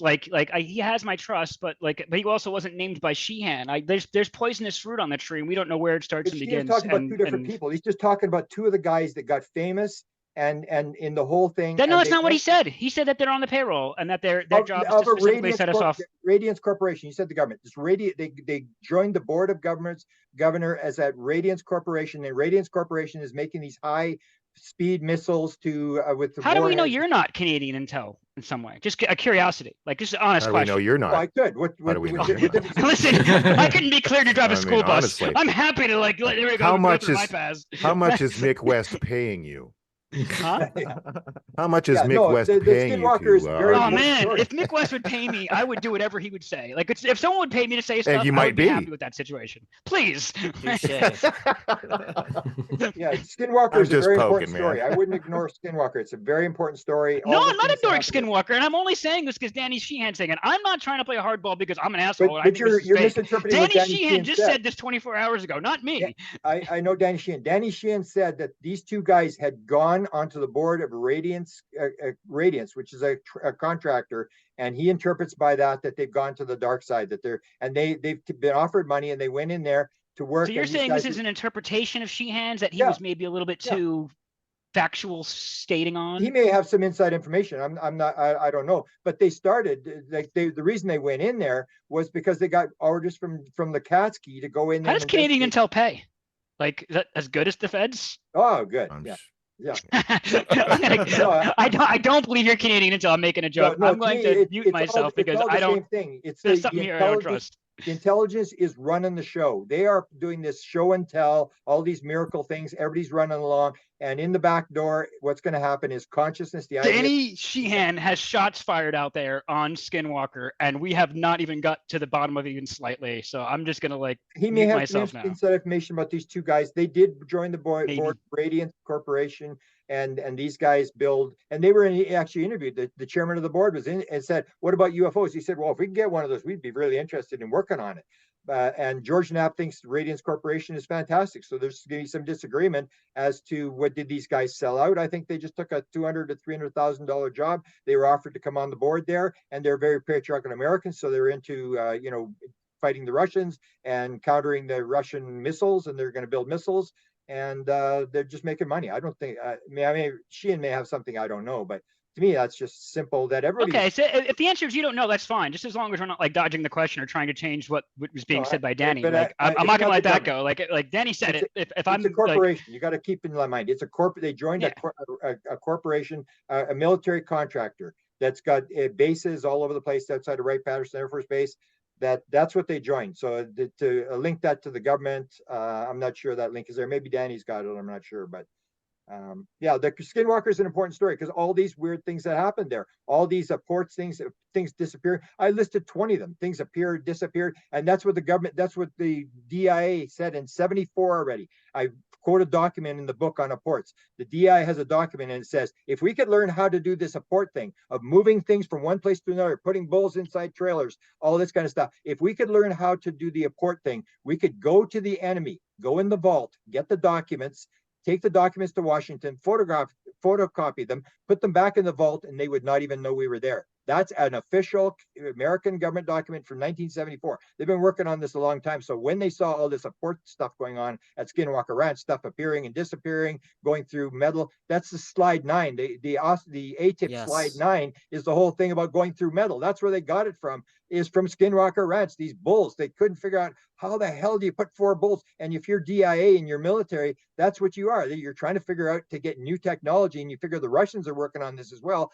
Can we learn how to put bulls in a trailer without opening the door? Can we learn to not be separate countries? Yeah, but that's That the would help, whole. right? That's the No. main message: oneness or separation. We're That's right. Even the United States is starting to separate into sections, and that's what we're doing. We're moving in the opposite direction. We're more separation, different ideas and stuff. And the basic lesson, I believe, that all the phenomena are telling us is the idea of oneness and separation. As long as you have separation, you're going downhill, and everything that is considered to be evil in the modern world, as I say, is created by one thing and one thing only: the mistaken belief in separation.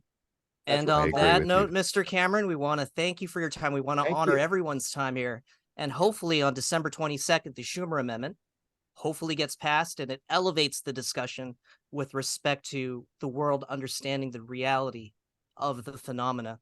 Mr. Cameron, do you have any last parting words of wisdom? And by the way, we have to do this again. No, I've said a lot. So let's go around the table for other people to give their final comments, the people that joined us. Fair enough. Christian, Okay, go ahead. Or Leslie, ladies first. Thank you. So, I just think that everybody has a reason and there's a purpose for where everyone is at this point in time. and that, you know, there's a reason for everything. Everybody has a purpose. Everything is perfect, I believe. And, you know, we are learning. And I believe that, you know, everybody's at their own level, which is totally okay. There's no good or bad. There are choices, and we're all individually learning how to navigate this experience and get the most out of it. And I think what we're supposed to experience, I think, is love and bliss and joy, and not the opposite end of fear and negativity and worry and stress. Bravo, Like you're literally hired. everything really is okay. You're Everything's hired. okay. You're hired. Beautiful. Thank you. And Christian, let's go with you. I just wanted to thank you for your time. Would love to do this again with you. And also, yeah, I completely agree with Leslie. Everyone's at their own level of awareness. And something that Bashar says I like to share with anyone, I completely agree that circumstances are fundamentally neutral, and that whatever circumstance, whatever you're going through, whatever it is, whatever meaning you assign to it, even though something may be challenging, whatever meaning you assign to it is what you get back out of it. So what you put out is what you get back. And I think that we're all connected. And as soon as, like, you know, it's starting to happen, people are waking up, they're getting this awareness. The faster it goes, it's just kind of like a virus. It's infectious. And once we all get this, we're heading towards a better world, I Beautiful. believe. I like that. We are one. Yes. Daniel. Well, I want to thank you everyone coming on and talking. Thank you, Mr. Cameron, for having us. It's really great hearing all your thoughts. Thank you, James, for on the other side of the aisle of offering out different questions and everything else. I just wanted to say, like, it's really exciting time and really exciting to have all these experiences and connect with everyone. And hopefully that, as you know, after this year, things will look very different, and we'll be able to have a little bit more in-depth conversation about this. Love to do this again.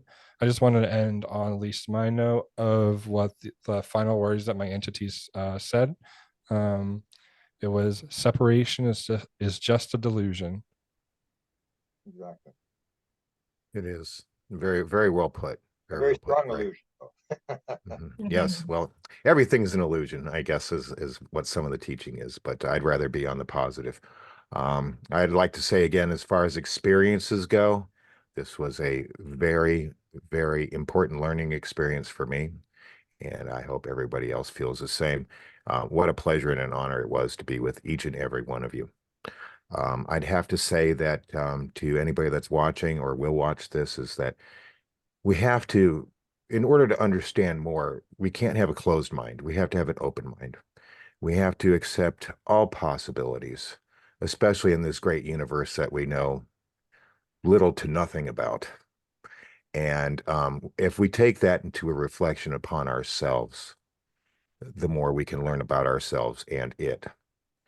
And to those that are out there that are starting to experience things, or that have experienced things, and they're not sure who to talk to, or they feel that they are alone, you're not alone. We're not alone, and there is a whole community of us that I'd like to say, at least personally from my perspective, I welcome you with open arms. Whatever your experiences are, I hope to hear them from you one day, and don't be shy. Until then, just remember that, you know, you and I are one, even though we may not know each other personally. We share a common bond, and that is that we are creations of this universe that need to learn from each other. So I want to thank you for everybody in here teaching me things that I didn't know before, and I hope that I've done the same. Thank you. Thank you. Thank you. And James. I'm going to be very brief because I don't think I have much to share. I think anybody who tries to, the more certain people they are of knowing what's going on, the least you should listen to them. So with that, like, what can I really say? I hope Jesus is real and saves us. I can't believe I'm saying that in the year 2023 at the age of 42. And on that note, my friend, see this conversation, it was spirited, it was lively. This is a small sample or a sliver of the discussions that will be happening on a global scale once the president gets up on that podium and says, we're not alone. So for those that are watching, and I would just like to echo the sentiment of everyone here, we are not alone. We have each other. And with respect to the reality of the phenomena, it's a very real thing. And to those that are considering this for the first time, that this phenomena, this extraordinary thing that goes against reality and logic and rationality, this, I believe, is the next stage in the evolution of human consciousness. And I'll pass the torch back to you, Mr. Cameron, for your last parting words of wisdom. Maybe just if we can go once more around, because everybody here has a platform. Maybe people can promote their platforms so that people that are watching on Facebook now and on my podcast and stuff will be able to get more, because you guys are the future of this thing. The young people, you guys are the ones that are going to be running this 20 years from now. So you've got some pretty big platforms. Describe where you broadcast out of and where people can get a hold of you. Yes, so I'll start off. I'm with UAP Society with the Lato Files. I also ran a YouTube channel where we interview experiencers as well as luminaries in the field of ufology, spirituality, and under the umbrella of phenomenology, it's called Conscious Phenomena. And I'll go ahead and pass it off to my other co-hosts. Well, I'm also a moderator over at UAP Society and as well as Hello Alley Discord. So I am, I partake in some of the videos through the Conscious Phenomena YouTube channel, and then also with Hello Alley YouTube channel. And so I would say my goal and what I'm doing, putting myself out here, is I'm just all about love and spreading the message of unity and that we are one, and that, I'm just inspired to put myself out there for that purpose. That's literally what I'm doing. And I feel like everything is connected, from, angels to religious, anything, all the religion, all of the, UFO, alien, extraterrestrials, interdimensional, all of it is just all the same. This is an experience that we are in through this body that we're in. Our body is not who we are. We are experiencing through this limited, perspective, and we can open that up by opening our minds and our hearts together to have a better understanding. And, I'm not an experiencer per se. I am in with the CE5 group that I'm in, but so I can't speak for all CE5, and I'm not speaking on behalf of Greer or anything like that. But yes, you can connect with intention to things beyond what we physically see here. And through lots of research, through the near-death experiences, the hypnosis for past lives. I mean, there's just lots of, I call evidence. You might not be able to capture it all, but it's there. And through experiencers and people telling their stories and expressing, this is how it's going to happen. I'm over relying on, the government to tell us things, because I learned a long time ago that you can't really listen to that. So I just went off for a long time. Sorry. That's okay. That's okay. You said that you weren't you didn't consider yourself an experiencer, but you are, because even if you don't experience it firsthand, if you're a witness to it, you're still experiencing it from, not through separation, but from I do feel like I am literally secondary. I'm in energetic alignment. So in that way, because I'm putting myself in, I feel like I'm somehow a vessel too that is somehow helping. When my fiance had her ego death, and she felt with the universe for that brief moment. At first, I caught myself thinking, wow, I wish I could experience that. It was just, I've never said it to anybody before in my life. I said, at this point in time, at this very moment, I said, you are enlightened, not meaning that, she's reached godhood or anything like that, but she had that brief glimpse of enlightenment. And then I thought to myself, well, I still experienced it because I was able to witness it. Oh yes, And 100%. so I agree. we are all experiencers. We are all experiencers. And Yeah. my name is John. I have a small TikTok account. That's as far as I've taken it so far. It's at we_r_1_consciousness. Sorry for the long title. Looking to eventually get into the YouTubes. I just, again, I have to say that no one is alone out there, just like humanity is not alone within the universe. And the message is what's important to me. And the message is just as important if one person hears it than if a whole crowd of people hear it, because one is all. The ripple. And so that's right. So feel free. I mean, we're all water droplets that are going down the stream, and where we make a river. And it's that uncharted river that we're traveling down right now. And hopefully, here coming in December and next year, we can go down that river farther. So I think again, we're that's going how up you a can reach spiral me for now. now. I like that. Yes. Thank Let's you. go up Thank the you for spiral. this. And Christian, we're wrapping it up here. If you can go ahead and share with the audience your social media platform. Oh yeah, you can find me on TikTok. That's at symbol transcendent vibe, and also you can use at transcendent vibe to find me on YouTube as well. The channel's called Transcendence, but that's how you'll find me. And then my name is Daniel.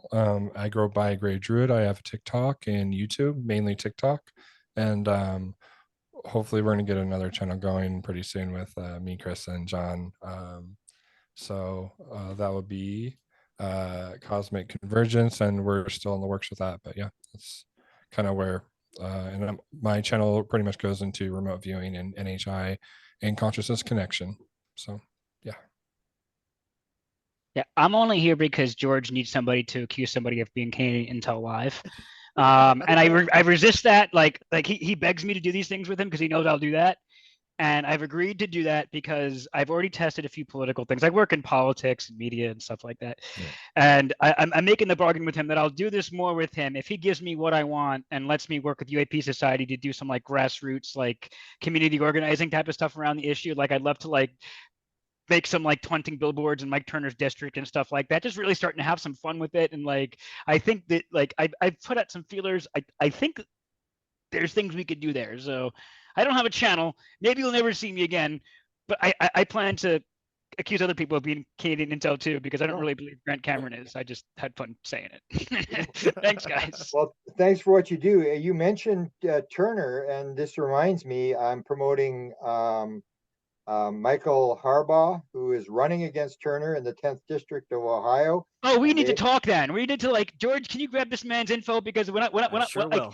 So what I need to do, and we should do this offline, I guess. Like we need to get the legal arm set up, because like I'm trying to tell him, like, I can get money. Money's not a problem. You need to have like legal entities set up to put the money into and know how you're going to spend it. You can't just go out there and raise money. So I'm gonna have George hook up with you, and I wanna, whatever you're doing there, I want to support it heavily. Beautiful, because there's a demonstration in front of Turner's office on Friday and Saturday from 3 till 6 o'clock in the evening. In DC or Ohio? In Dayton, Ohio. I wish I still lived in Ohio. Yeah, so that's interesting that's happening as we speak. So there are some grassroots people that are, not just tweeting or talking or whatever. That this guy's put his sort of career on the line, and he's going out to take on I call him the king of the cabal, the Illuminati, the head guy he's taking on. Oh man, it's gonna be fun, dude. Didn't I not ping you yesterday, George? Like asking my friend from Ohio if he lived in Dayton, does he want to run? I pinged you for that, did I not? That was synchronistic. At least with the UAP subject. At least with the UAP subject in my state, it's Burchett. So at least I live in Burchett State as far as NHI and UAP. At least he's one of my representatives as far as that goes. And as to the Go Burkett, Canadian keep doing thing, what you're doing. if you knew Canadians don't care about anything. They just worry about hockey. That's all we're worried Well, about. I'm a Ranger fan, and I go to Montreal for games and stuff like that. So yeah, I'm a You big fan of Americans Canadian. always I like talk it better about when you First guys are Amendment angry rights, and angry at Second me for Amendment being a rights, Ranger fan. Fourth Amendment rights, and Canadians, what about your rights? And we go, we got a constitution. I'm like, really? Do we? Nobody really cares. Do I have a Ranger hat here? The one thing I'll just leave, because we did have a thing with back and forth on this thing about good and bad and this sort of thing. I used to talk a lot with Linda Howe, who's sort of doing her own thing now, very famous She's a legend. researcher. And she was always very big into the aliens are fighting over the planet and they're having wars among themselves. And I would say, we'd have dinner all the time. And I'd say, Linda, it's almost like we're today, this back and forth. I'd say, Linda, doesn't make sense. Like aliens are telepathic. How do you sneak up? How do they sneak up on each other? And so we'd have these discussions, and there's a thing that you should look. It's actually pretty funny. She confronts Bashar, whose name has come up here quite a few times, and she's asking Bashar about the evil aliens. She's going, no, no, no, no. And then I she think I've slips seen up that. and she says, which race should we be afraid of? And he goes, you. And she goes, me? Uh-huh. Like me personally? And I've he seen said, that one. no, That was a you good one. not no, it's Yeah, how I've seen that. you don't understand how to interpret reality, how in reality actually works. It was really funny. It's because that was the discussion we always had with back and forth. And I go, like, we're just going around in circles, Linda. It's not going anywhere. But just that thing. And I really don't have any reminder of the interview I'm having with Mario Beauregard on Tuesday at 12:30. It'll be live on my Facebook, Presidential UFO Facebook. The YouTube I really don't run anymore, and I have a podcast that I'm going to put this on, and the Beauregard interview, because I consider that very important. He's one of the top authorities in the world on neurology and consciousness, and that's my podcast is Paranormal UFO Consciousness Podcast, and so it'll be on there. But thank you everybody for what you do, and I really appreciate seeing young people here. I used to call them the people that are in hockey. I used to call them the first group that came up. I called them the young guns. That was a hockey expression that everybody would buy the hockey cards, and you'd get who's the guy's card's going to sell for millions of dollars, 10 years from now. And we used to call them the young guns. We'd look for the young gun cards, and you guys are the young guns of the future world, the people who are going to be running it. And I appreciate the fact that you're here and you've taken interest, and that I can learn from you, and that you're going to take this after I get out of this field. So thank you very much. Thank you, Mr. Cameron. Thank We're going to you, carry the Cameron. torch of your research and all of your Yeah. hard work that you've done over the decades. We're going to carry it forward into the subsequent generations. And as you know, anytime you want to talk, I can talk endlessly without stopping. So We're going to do this again, Clearly, so Mr. can we. Cameron. Thank Thank you for you. your time. okay, Thank you. Namaste. Namaste. Everyone. Bye bye. Bye-bye. Thank you.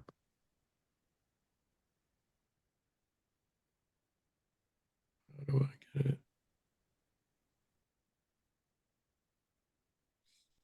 Trying to leave. Sorry.